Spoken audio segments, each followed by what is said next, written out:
જય જીનેન્દ્ર પારસભાઈ, પ્રણામ। આપણે અમને લોકોને ખૂબ જ મેસેજીસ આવે છે અને બધાના સ્વાધ્યાય સરસ રીતે થઈ રહ્યો છે। આપના ખૂબ ખૂબ આભાર અને હું આપને વિનંતી કરું કે આપ આજના લેક્ચરની શરૂઆત કરી શકો। પ્રણામ। જય જીનેન્દ્ર। નમો અરિયંતાનમ નમો સિદ્ધાનમ નમો આયરિયાનમ નમો ઉવજ્જાયાનમ નમો સબ્બસા એસો પંચ નમુકારો સબ્બ પાવપનાસનો મંગલાનમ ચ સર્વેસિમ અડમમ હવૈ મંગલમ મંગલમ ભગવાન વીરો મંગલમ ગૌતમ પ્રભુ મંગલમ સ્થૂલિભદ્રાધ્યા જૈનો ધર્મોસ્તુ મંગલમ નમો દુર્વાર રાગાદી વૈરિવાર નિવારિને હરહતે યોગીનાથાય મહાવીરાય તાયિને ઓમકારમ બિંદુ સંયુક્તમ નિત્યમ ધ્યાયન્તિ યોગિનઃ કામદમ મોક્ષદમ ચૈવ ઓમકારાય નમો નમઃ પન્નગે ચ સુરેન્દ્રે ચ કૌશિકે પાદ સંસ્પૃશે નિર્વિશેષ મનસ્કાય શ્રીવીર સ્વામિને નમઃ કલ્યાણ પાદ પારામ શ્રીતે ગંગા હિમાચલ વિશ્વાંભોજ રવિમ દેવ વંદે શ્રી ખ્યાતનંદન અજ્ઞાન તિમિરાંધાનામ જ્ઞાનામ જન શલાકયા નેત્રમુન્મિલિતમ યેન તસ્मै શ્રી ગુરવે નમઃ તસ્मै શ્રી ગુરવે નમઃ ત્રેમ ત્રેમ કિદપમવદુદુમિ ત્રોમ ત્રોમ ત્રસકિધર તપધોરવમ ત્રોમ ત્રોમ કે ત્રોમ ત્રોમ દાય વિધિ ત્રમકી ત્રણરનરે નવમ યાઈ શ્રેમ કી શ્રેમ શ્રેમ ત્રણનન રનન નિજ કિને જન રંજનમ સુરશૈલ શિખરે ભવિક સુખદમ પાર્શ્વજીનપતિ મજ્જનમ પાર્શ્વજીનપતિ મજ્જનમ। પ્રણામ। અનંત ઉપકારી અનંત કલ્યાણી કરનારા તારક તીર્થંકર શ્રવણ ભગવાન મહાવીર સ્વામીએ સંસારથી તરવા માટે અને મોક્ષ સુખની પ્રાપ્તિ પ્રાપ્ત કરવા માટે ધર્મ તીર્થની સ્થાપના કરી। ખરેખર આજનો મહત્વપૂર્ણ દિવસ હોળીનો અને એમાં પણ સુંદર મજાનો આજનો આપણો 7મો દિવસ। સમ્યક જ્ઞાન પદની બહુ અદભુત એવી આરાધના। સમ્યક જ્ઞાન, મિથ્યા જ્ઞાન નહીં પણ સમ્યક જ્ઞાન।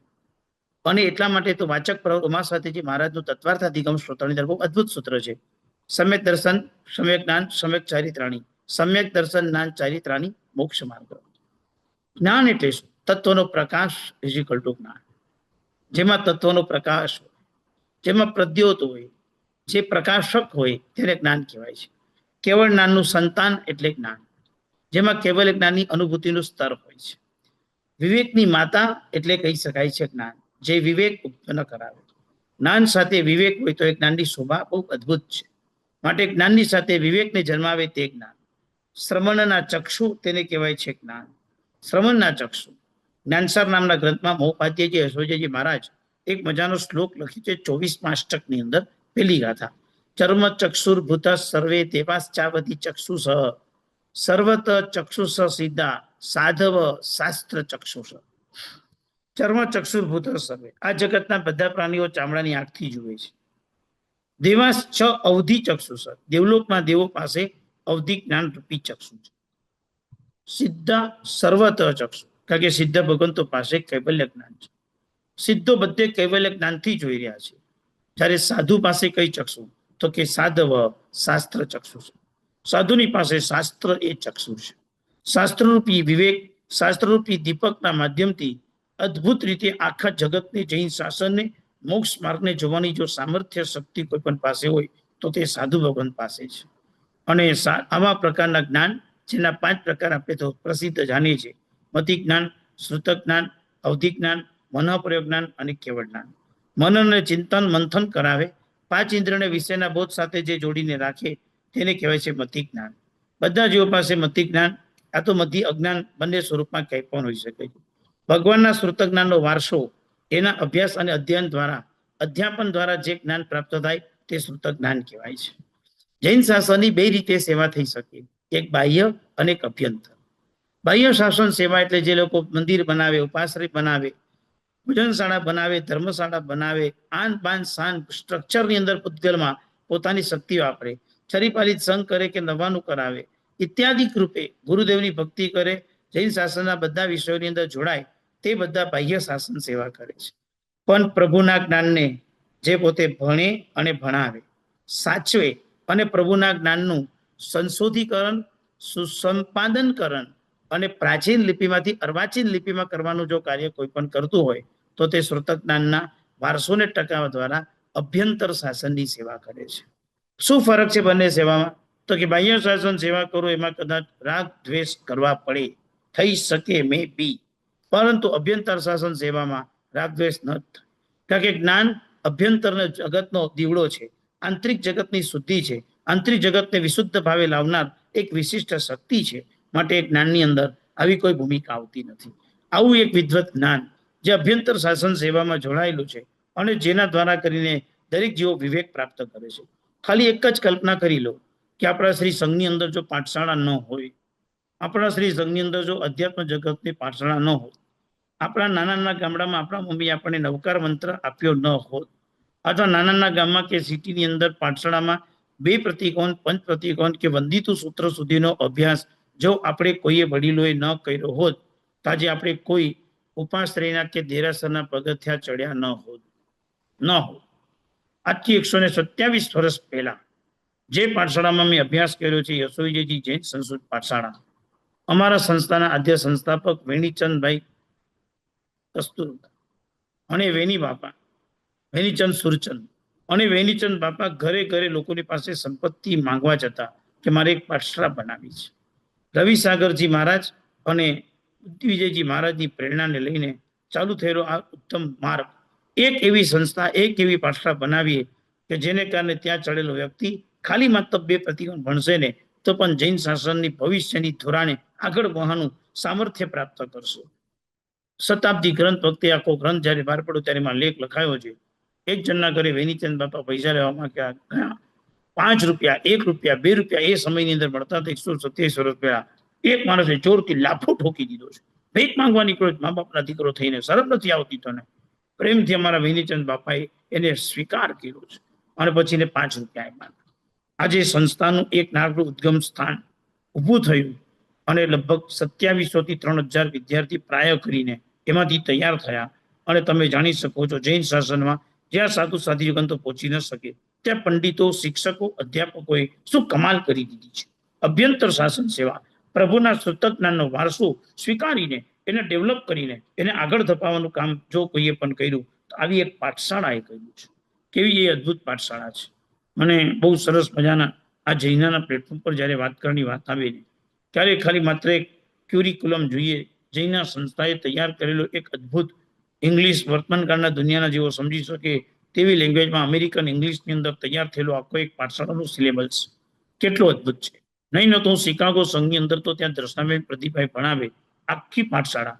કેલિફોર્નિયા અંદર મિલ્પિટાસમાં જવાનું થયું હતું. આખી પાઠશાળાના દર્શન ત્યારે કરવાના સૌભાગ્ય થયા હતા. અને એ પાઠશાળાની અંદર ન્યુયોર્કની અંદર પણ સંઘના દર્શન કર્યા. શું પાઠશાળા, શું એના એક સ્ટડી રૂમ, શું એ શ્રાવક શ્રાવિકાઓ મહેનત કરે, કેટલા મજાના ટીચરો, કેવો અભ્યાસ કરાવે, કેવી રીતે રવિવારના દિવસે બાળકો ભણવા માટે આવે, શું સંઘનો સપોર્ટ, વિપુલભાઈ, પ્રદીપભાઈ, એની સાથે સાથે બધા જોડાયેલા જે પણ સંઘના માનવભાવ અને બધા લોકો કેટલી સરસ રીતે એ પ્રેસિડેન્ટ સાહેબ બધા લોકોનો જે પ્રેમ, પાઠશાળાની પ્રાયોરિટી એટલે પ્રાયોરિટી, એના માટે જે પણ કંઈ કરવું પડે કરવાનું, એનું ફંડ એ પણ આપવાનું. એલેમાં ગયા હતા ત્યાં આગળ બી એટલી જ ઉદારતા હતી, જેટલો બી ખર્ચો લાગે સંઘ આપવા તૈયાર, બસ બાળકોને ભણાવો. કારણ કે વડીલો ત્યાં આગળ આવ્યા, સ્થાપત્યની શરૂઆત કરતા પહેલા પોતાની આજીવિકા અપનાવી, પોતે ઊભા થયા, પોતે તૈયાર થયા. પોતાના દીકરાને જ્ઞાન અને પોતાના દીકરાને ધર્મ આપવાની જગ્યાએ ક્યાંક કશે પણ એ વડીલો ફેલ ગયા, ક્યાંક કશે એ લોકો ચૂકી ગયા. પણ ભવિષ્યમાં આવનારી પેઢીને પ્રભુનું શાસન મળે એટલા માટે એ લોકોએ સતત અને સખત પ્રયત્ન કરી ધર્મની ક્ષેત્રનું સ્થાપત્ય સ્થાપના કર્યું છે. પ્રવીણભાઈ જૈન, જૈનાની અંદર વર્ષો પહેલા એક્ટિવ, આજે પણ તેઓની વિદ્વતાને યાદ કરું. કેવી એકેડેમી તૈયાર કરી છે, કેટલા લોકો એમાંથી પીએચડી થયા છે, કેવો એમને ઇંગ્લિશનો અભ્યાસ તૈયાર કર્યો છે. એવી એમની અંદરની ભાવનાથી કે જૈન શાસન ખાલી જૈનોનો નહીં લોકો સુધી પહોંચાડવું. અને આફ્રિકાની અંદર કેટલાય લોકો જૈન ધર્મનો અભ્યાસ કરે છે, કેટલાય પીએચડી કરેલી છે. અને હું પ્રવીણભાઈ જૈન જો મેં યાદ કરતા હું कभी कभी सोचता हूँ क्या विद्वता, क्या पुण्याई, क्या वो कमाल के वो श्रावक, उनकी श्राविका, क्या उन्होंने धर्म के बारे में कमाल कर दिया। कैलिफोर्निया में रहने वाले बड़े श्रावक मंदिर बना दिया। जब बनाया तब मंदिर इतना बड़ा बनता था, लोग कहते थे इतना बड़ा स्थापत्य क्यों स्थापना करते हो, और आज का दिन ये है इतना छोटा क्यों बनाया, जगह ही नहीं अपने पास। क्या कमाल कर दिया, वो दिन बनाया था मंदिर, वो दिन तैयार किया था वो पाठशाला, वो दिन तैयार किया था ये स्थापत्य। एक ही भावना थी, हमने तो बनाया सर, संभालेंगे कौन, ये हमारे युवान जो आ रहे वो संभालेंगे। સંભાળવા માટે એની જે તૈયારી કેલિફોર્નિયામાં જે પાઠશાળા ચાલે, આપણે એમ થાય કે આ કેટલી સરસ એક એક વ્યવસ્થાઓ કરી છે। 2500 થી 3000 બાળકો આજે પાઠશાળામાં યત્કિંચિત એની અનુકૂળતા પ્રમાણે જ્ઞાન લેતા હશે। હું તો કહું સ્થાપત્ય સેન્ટર સુધી પહોંચ્યો, પ્રભુના દર્શન કર્યા, પ્રભુને ભીતરમાં જોયા, સારા વાતાવરણ અને સારા વ્યક્તિઓની વચ્ચે આવીને બેઠો, એ જ એને કલ્યાણ કરી દીધું છે।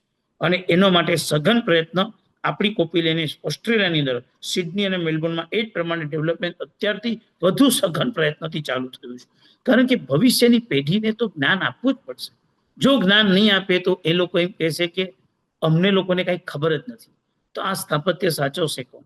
આપણે ઉત્પન્ન કરેલું, આપણે ઉપાર્જન કરેલું, આપણે તૈયાર કરેલું સ્થાપત્ય સચવાય કેવી રીતે?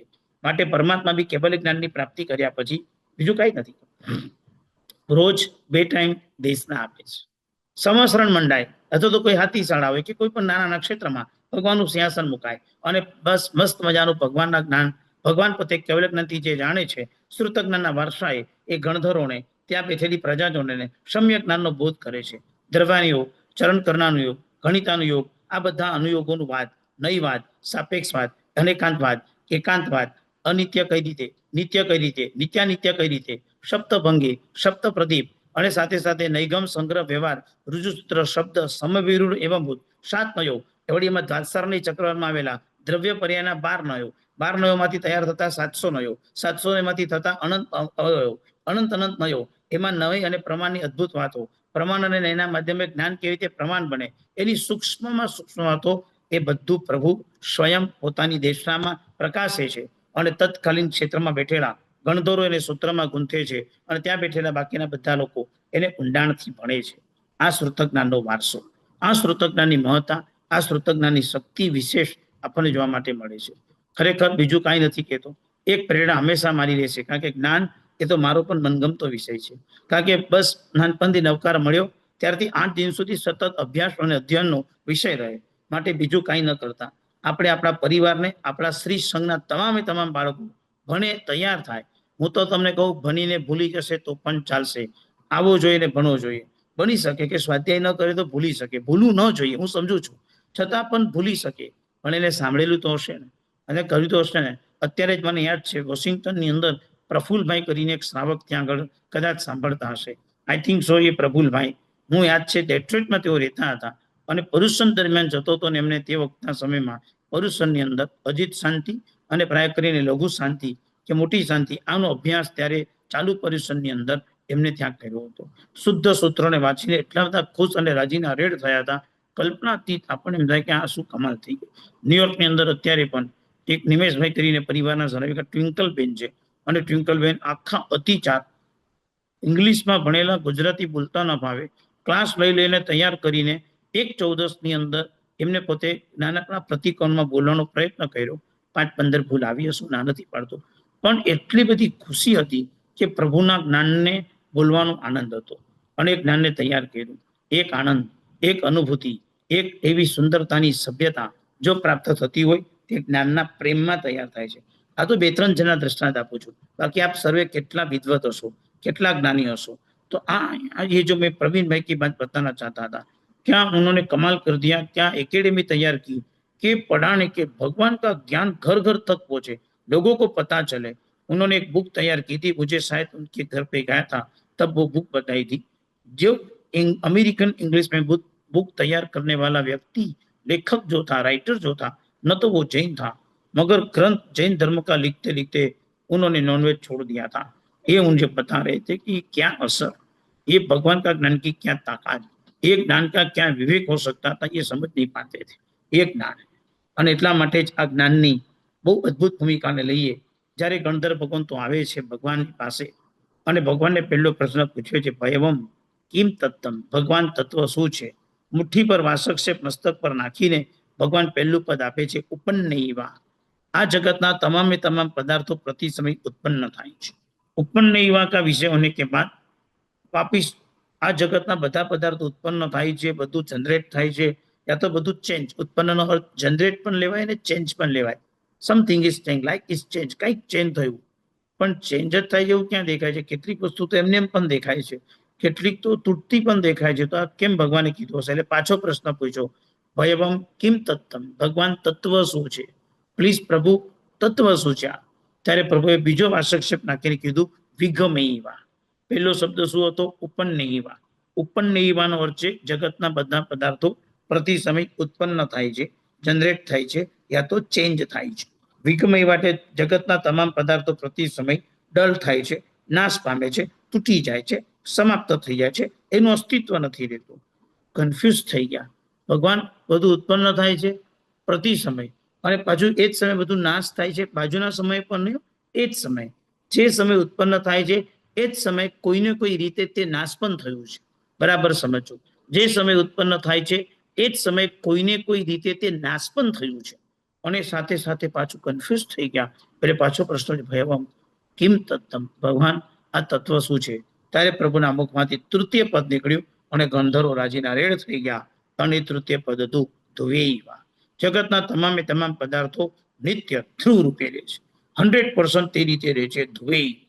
અને એમાં કોઈ ફેરફાર થતો નથી. દ્રવ્યાર્થિક દ્રષ્ટિથી દરેક પદાર્થો નિત્ય છે, અને પર્યાયિક દ્રષ્ટિથી દરેકે દરેક પદાર્થો અનિત્ય છે.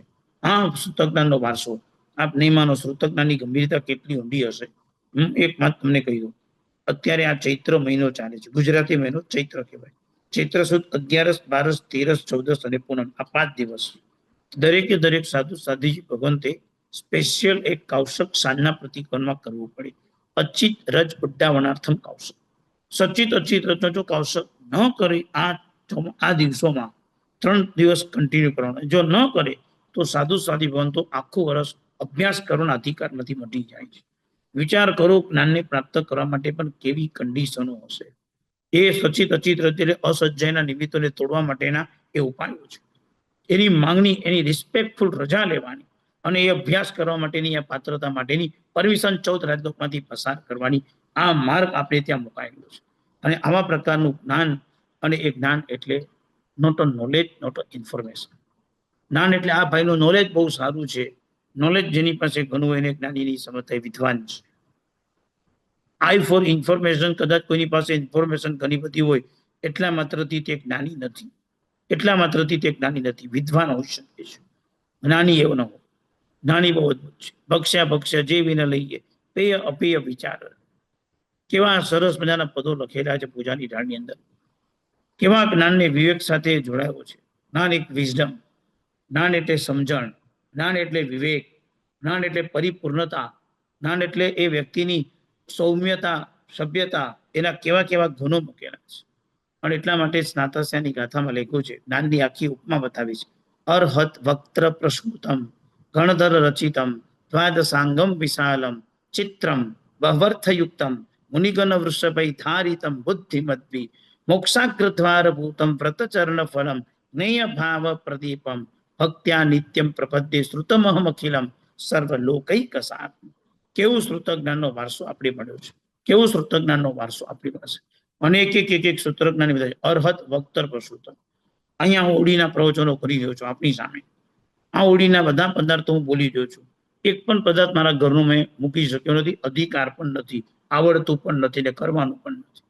મારા પ્રભુએ જે કીધું છે, જે ગણધર પાસે પહોંચ્યું, ગણધરોથી આચાર્યની પરંપરા સુધી પહોંચ્યું, આચાર્યની પરંપરાથી અમારા સુધી પહોંચ્યું, અને એમાંથી જ વાંચીને અમારે તમને આપવાનું છે. ખાલી વર્તમાન કાળના જેવો સમજી શકે એટલે એને થોડી ભાષામાં સરળ કરવાની કોશિશ કરીએ. વર્તમાન કાળના જેવો ટચ થઈ શકે એવું સમજાવવાની. ઘરનો એક પણ પદાર્થ મૂકવાનો નથી, અને ભૂલથી પણ મુકાઈ જાય માફી માંગવાની છે. તમે પ્રશ્ન પૂછો, જવાબ આપવાનો છે અમારે. અને એટલા માટે અર્હત વક્ત્ર પ્રસૂતમ, ભગવાનના મુખમાંથી નીકળેલી આ અદભુત વાણીનો સાર છે. પ્રભુ જે બોલ્યા સમોસરણમાં, પરમાત્મા કેવળનાની પ્રાપ્તિ પહેલા પ્રાય કરીને બોલે નહીં, અને પરમાત્મા કેવળનાની પ્રાપ્તિ કર્યા પછી ન બોલે એવું બને નહીં. જગતના જીવોને તારવા માટે કેટલું કીધું છે, કેટલું. અરે પ્રભુ મહાવીર સ્વામી છેલ્લા 16 પ્રહર પ્રભુ દેશના કંઠે વિવર વર્તુલ, મધુર ધ્વનિ સુર નર સુને, તેને ગળે તિલક અમૂલ. 16 પ્રહરની પ્રભુએ જે દેશના આપી છે, કમાલ થઈ જાય આ દેશનામાં, કેવી કમાલ પ્રભુએ આપી છે. અને પ્રભુએ આપેલી એ દેશનાનું માધ્યમ 16 પ્રહર સુધી અખંડિત પ્રભુની મુખમાંથી દેશના નીકળી. 16 પ્રહર સુધી પ્રભુ દેશના આપતા રહ્યા. પુણ્ય પાપના અધ્યયન, આખું ઉત્તરાધ્યયન સૂત્ર તૈયાર થયું. 36 અધ્યયનનું ઉત્તરાધ્યયન સૂત્ર, અને એમાં આખી ભવિષ્યવાણી મૂકી છે. શું એક એક પ્રભુ કહીને ગયા છે? ગામડાઓ સ્મશાન જેવા થશે, નગરો ગામડા જેવા થશે, સ્ત્રી અને પુરુષના પોશાક એક બની જશે, લક્ષ્મી નીચ કુળના ઘરમાં જઈને વાસ કરશે, ઉચ્ચ કુળના વ્યક્તિ નીચ કુળના ઘરે જઈને નોકરી કરશે, કુટુંબ પ્રેમ ટકશે નહીં, માતાને દીકરીઓ, પિતાને દીકરાઓ આ વાલું લાગતું હશે, એની જગ્યાએ પિતાને દીકરી કરતા જમાઈ વધારે વાલો લાગશે. કેવું કેવું એક એક આવા 150 પોઈન્ટ્સ પ્રભુ આપીને ગયા છે. શું થશે, શું ઘટના બનશે, બધું જ આપણને આપીને ગયા છે. અને મહાપુરુષે તે વારસો સાચવીને આપણા સુધી પહોંચાડ્યો છે. અને એ વારસાના માધ્યમથી આપણે સમજવાનું છે કે કેવી રીતે આને સાચવવું, કેવી રીતે આને કન્ડિશન કરવું. કદાચ તમને એમ થતું હશે, ઘણા મહાત્માઓ તમે જોયા છે ને, હસ્તલિખિત પ્રતમાં લૈયાઓ પાસે લખાવતા હશે. કદાચ એમ છે ને, આજના જમાનામાં આ કોમ્પ્યુટરની દુનિયા, સ્પેસ પર બધું રાખવાનું, હાર્ડ ડિસ્કમાં રાખવાનું, હાર્ડ કોપીમાંથી સોફ્ટ કોપી બનાવી દો, પીડીએફ ફાઇલ તૈયાર કરી નાખો, જેપીજી ફાઇલ તૈયાર કરી નાખો, ક્રેડિટ ફાઇલ તૈયાર કરી નાખો. અને આ બધું જે ઇઝી કર્યું છે ને, આ બધું કેમ મહાત્મા નથી કરતા? એ કેમ ચિંતિત છે? શા માટે તેઓ ભયભીત છે? કારણ કે આચાર્ય ભગવાન શ્રીલંકાચાર્ય આચાર્ય સૂત્રમાં લખ્યું છે, અગ્નિ સર્વનાશકમ. એક વાયરસ લાગી જશે ને બધું નાશ થઈ જવાનું છે. એટલે લોકો ચિંતિત છે કે ભલે વર્તમાનકાળની દુનિયા દરેક ગ્રંથોની ભલે સોફ્ટ કોપી બનાવે, આપણી હાર્ડ કોપી તો તૈયાર રહેવી જોઈએ. શું એ કોવાનો ભંડાર, શું એ શ્રાવકોએ તૈયાર કર્યો છે? શું ગુરુદેવનું વિઝન, આખું જમીનની અંદર અંડરગ્રાઉન્ડ 5 કરોડ પુસ્તક રહી શકે એટલો મોટો ભંડાર, અને એવા દરવાજા તૈયાર કર્યા છે, બોમ્બ પડે તો પણ તૂટી ન શકે, બોમ્બ પડે તો. આ ભંડાર, આ તૈયાર. બાબુલાલજી સરેમલજીને યાદ કરીએ, ઘરના પોતાના બંગલામાં આશાપૂરણ નાન ભંડાર બનાવી દો છે. અને દરેકે દરેક ભંડારમાં ભરીને લગભગ પ્રાય બધા ભંડારોની એમને પોતે તે ભંડારમાં જવાનું, હસ્તપ્રતિ બધી પ્રતો, એક પણ પુસ્તક લેવાની નહીં, મશીન લઈને જવાનું, બધાના ફોટા પાડી દીધા, અને બધાની સીડી તૈયાર કરી નાખી, અને વેગવંતુ જૈન શાસન તૈયાર કરી દીધું. બધા મહાત્માને સોફ્ટ કોપી મોકલાવી, અને તેમાંથી પછી હાર્ડ કોપી તૈયાર થાય, ભણી શકે, કોઈ સંશોધન કરી શકે. કેવી કેવી પ્રાચીન પ્રાચીન પ્રત મળી. ઈસી ભાષ્યમ સૂત્ર શબ્દ શાસ્ત્રમાં સંભળાતો હતો, કોઈ પુસ્તક હાથમાં નહોતું આવતું. રાજસ્થાનના એક ભંડારનું ફોટોકોપી કરવા ગયા, અને એમાં એક ગ્રંથ પ્રાપ્ત થઈ ગયો, ઈસી ભાષ્યમ સૂત્ર. આપણે આનંદ થાય, વર્ષોથી જે ગ્રંથ કોઈ મહાત્માઓ ભણી શકતા નતા, આખે આખો ગ્રંથ આપણા હાથમાં આવી ગયો. ઈસી ભાષિત સૂત્ર. કેટલા ભંડારો, કેટલા પુસ્તકો, કેટલા સંશોધન, કેટલા સંપાદન હજુ કરવાના બાકી છે. પણ આ શ્રોતજ્ઞાનનો વારસો એને આપણે ટકાવવાનો છે, બીજું કાંઈ ન કરતા. મને તમારા બધાના ઘરમાં ખ્યાલ છે કે પુસ્તકો બધાની પાસે અદ્ભુત અલૌકિક ખજાનો છે. બધાના ઘરે પ્રાય પુસ્તકો રહેલા છે, રાખ્યા છે, બહુમાન ભાવે રાખ્યા છે. આખો એક સ્ટડી રૂમ અથવા તો આખો એક પૂજાનો રૂમ, અને એમાં મંદિર, અને મસ્ત મજાના પુસ્તકો ગોઠવ્યા છે. પણ સાચું મને એટલું જોઈએ છે, જેટલા પુસ્તકો તમારા ઘરમાં છે, બધા પુસ્તકો તમારે એક વખત તો વાંચવાના. સમય કાઢો, બસ સમય કાઢીને વાંચો. જિંદગીના કેટલાક જવાબ એમાં મુકાયેલા છે, જિંદગીના કેટલાક. કોઈ પણ પાનું ખોલી વાંચશો ને તમે જો વાંચશો, એમાંથી તમને જવાબ મળશે. લાખો પુસ્તકો વાંચી નથી શકવાના, 5-15 પુસ્તકો તો વાંચી શકશું ને. અરહત ભક્ત પરસોત્તમ, ભગવાનના મુખમાંથી નીકળેલું આ વચન છે. કેટલોય આનંદ આવી જાય. સાથે લખ્યું છે ગણધર રચિતમ. ગમે તે વ્યક્તિએ રચેલું નથી. સૂત્ર પણ કોને કહેવાય? કાં તો ગણધરે રચેલું હોય, કાં તો સ્થવિરે રચેલું હોય, 10 પુરી રચેલું હોય, 14 પુરી રચેલું હોય, તો જ સૂત્ર કહેવાય. બાકી બધાને સૂત્ર ન કહેવાય. કોક સ્તોત્ર હોય, કોક સ્તુતિ હોય, કોક સજ્જાય હોય, કોઈ ઢબો હોય, કોઈ ટબો હોય, કોઈ સ્તબકાર્થ હોય. પરંતુ સૂત્ર તો એને જ કહેવાય, ગણધર રચિતમ. જે સુનોતી ત્રાયતે, જે સંભળાય અને રક્ષણ થાય, તેને સૂત્ર કહેવાય. એક એક સૂત્રના રહસ્ય કેટલા ઊંડા છે. ધમ્મો મંગલ મુક્તિટમ 10 વૈકાલિક સૂત્ર છે. એની પહેલી ગાથા છે ધમ્મો મંગલ મુક્તિટમ. 400 અનુયોગ છે, 400. તમે કોઈ આમાં સેટ કરી આપો. ગણિતાનું યોગ, કથાનું યોગ, દ્રવ્યાનો યોગ, ચરણ કરનાનો યોગ.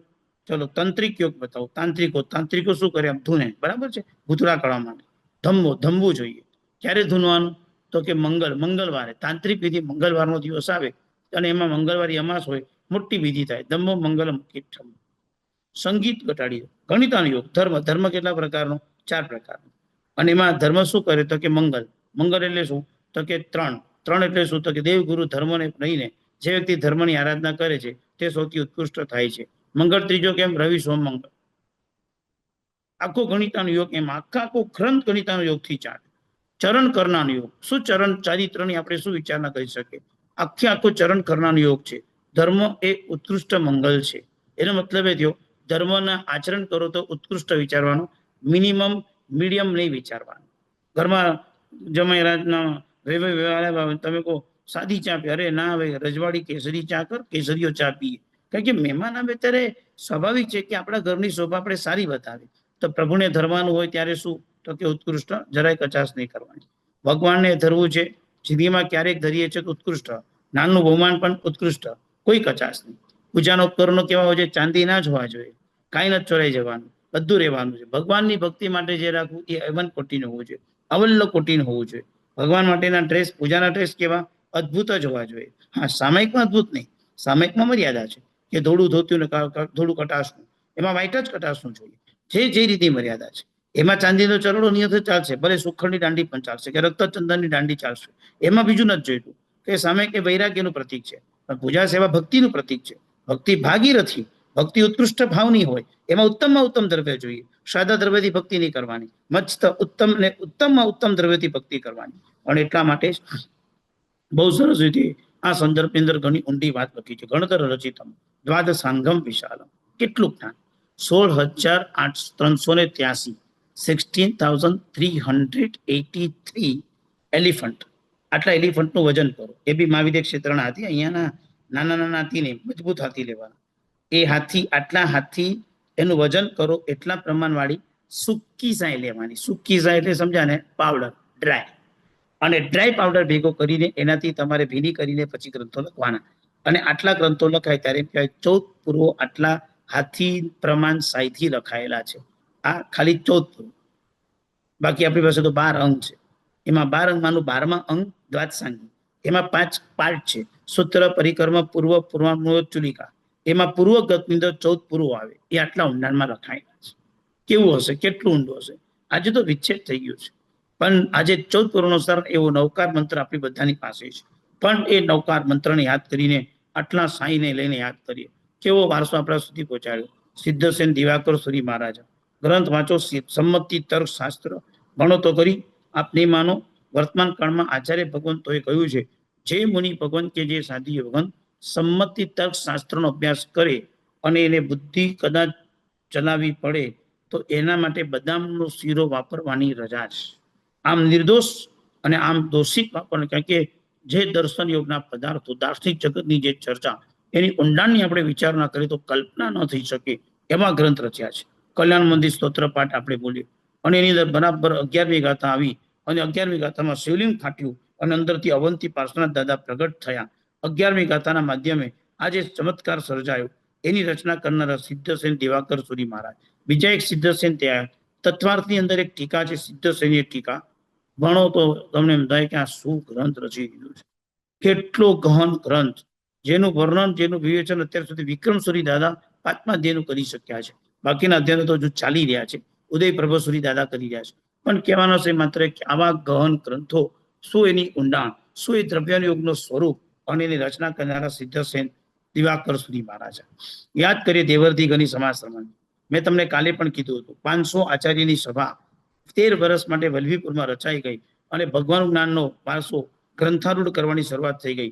13 વર્ષ સુધી આ ગ્રંથારૂઢ થયો, પણ પછી ત્યારે સંશોધન થઈ ન શક્યો. કારણ કે જેને જે યાદ છે તે લખી લો. ભસ્મગ્રહની અસર એટલી બધી માથા પર રહી, એટલી બધી મગજ પર રહી કે બધા મહાત્માઓ બધું ભૂલવા લાગ્યા. મિક્સ મેચ થઈ ગયું. અસંખ્યાતા કે અનંત મિક્સ થઈ ગયા. અને એને કારણે અત્યારે શાસ્ત્રોમાં બધા અલગ અલગ મતાંતરો આપણને પ્રાપ્ત થાય છે. પણ જે ખોવાઈ ગયું હતું એ મળ્યું તો ખરી. અને હવે એવા કોઈ વિદ્વાન મહાત્માઓ આપણને ન મળે. તત્કાલીન સમય બહુ પસાર થઈ ગયો. હવે નિર્ણય કરો પણ બહુ મુશ્કેલ પડી જાય. જાણી રહ્યા છે, મહાત્માઓ અભ્યાસ કરી રહ્યા છે, જેટલું સમજાય એટલું કામ ચાલી રહ્યું છે. અત્યારે પણ એ શ્રુત સંમાર્જન માટે એક નાના દાના માટે કેટલું ઊંડાણમાં જઈ રહ્યા છે. શ્રુત સંવિભાગ અને ગમતાનો કરીએ ગુલાલના પુસ્તકના માધ્યમે દરેક મહાત્માઓ પોતાનું ચિંતન, મનન, મંથન એનામાં ડિસ્કશન કરી રહ્યા છે. તંદુરસ્ત ચર્ચાઓ એકબીજા મહાત્માઓ એકબીજાને પત્ર વ્યવહારમાં કરે છે. 6-12 મહિના 18 મહિના ચર્ચા થાય ત્યારે એક નાનકડા જવાબનો નિવેડો આવે, એક. અને એ નિવેડો આવે એટલે મહાત્મા એટલા રાજીના રેડ થઈ જાય કે ભગવાનના સ્વતજ્ઞાનની ભક્તિનો યત્કિંચિત વારસો, યત્કિંચિત નિમિત્ત અમને મળ્યું કે આવું કંઈક આપણે પ્રયત્ન કરી શક્યા. આવું એક સુંદર મજાની જંબુ વિજયજી મહારાજને આ પ્રસંગે ભૂલી ન શકાય. જંબુ વિજયજી મહારાજા એ મહાપુરુષ હતા મુનિ, પણ આખા સમગ્ર જૈન શાસનના તે સ્વમાન્ય સ્વીકાર્ય એવા ઉત્તમ મહાપુરુષ હતા. 21 ભાષાના તેઓ જાણકાર હતા. ગ્રંથ હાથમાં લઈને ગ્રંથ કયા છે એનું સંશોધનનું કાર્ય એ જે કરતા હતા, એમની જે ગંભીરતા હતી, એમની જે દિશા સૂચન હતી, એમની જે આવડત હતી, એમનો જે ક્ષેપસમ હતો, માઇન્ડ બ્લોઈંગ, કલ્પના ન થઈ શકે. પરંતુ આપણું શાસનનું પુણ્ય અને આપણી પુણ્ય ટૂંકી પડી, રસ્તાના એક્સિડન્ટમાં મહાત્મા કાળ ધર્મ પામી ગયા. બાકી એમને જે જૈન શાસને આપ્યું છે, આપ નહીં માનો, મુનિ હોવા છતાં બી રિસ્પેક્ટ શું હતી તો કે આચાર્યની સભામાં એમની સ્ટેજ આગળ રહેતું હતું, એને પાછળ નતા બેસાડતા, કારણ કે શ્રુત સ્થવિર છે. આપણે ત્યાં 3 સ્થવિરની વાત આવે છે, વય સ્થવિર, પર્યાય સ્થવિર અને શ્રુત સ્થવિર.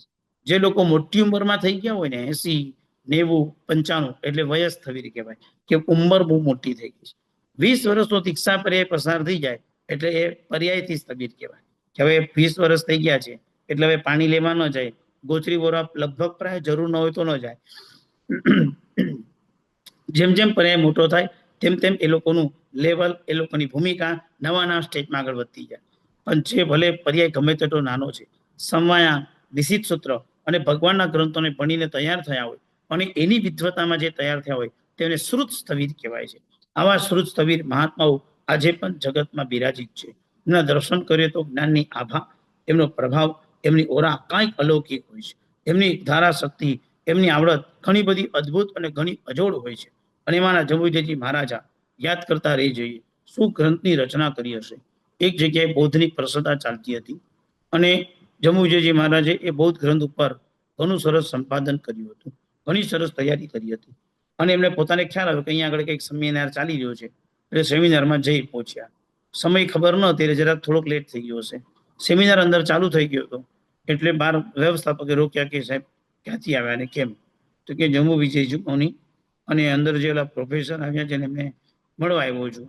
એમ તો કે સાહેબ અમારું ત્યાં સેમિનાર ચાલુ થઈ ગયું છે.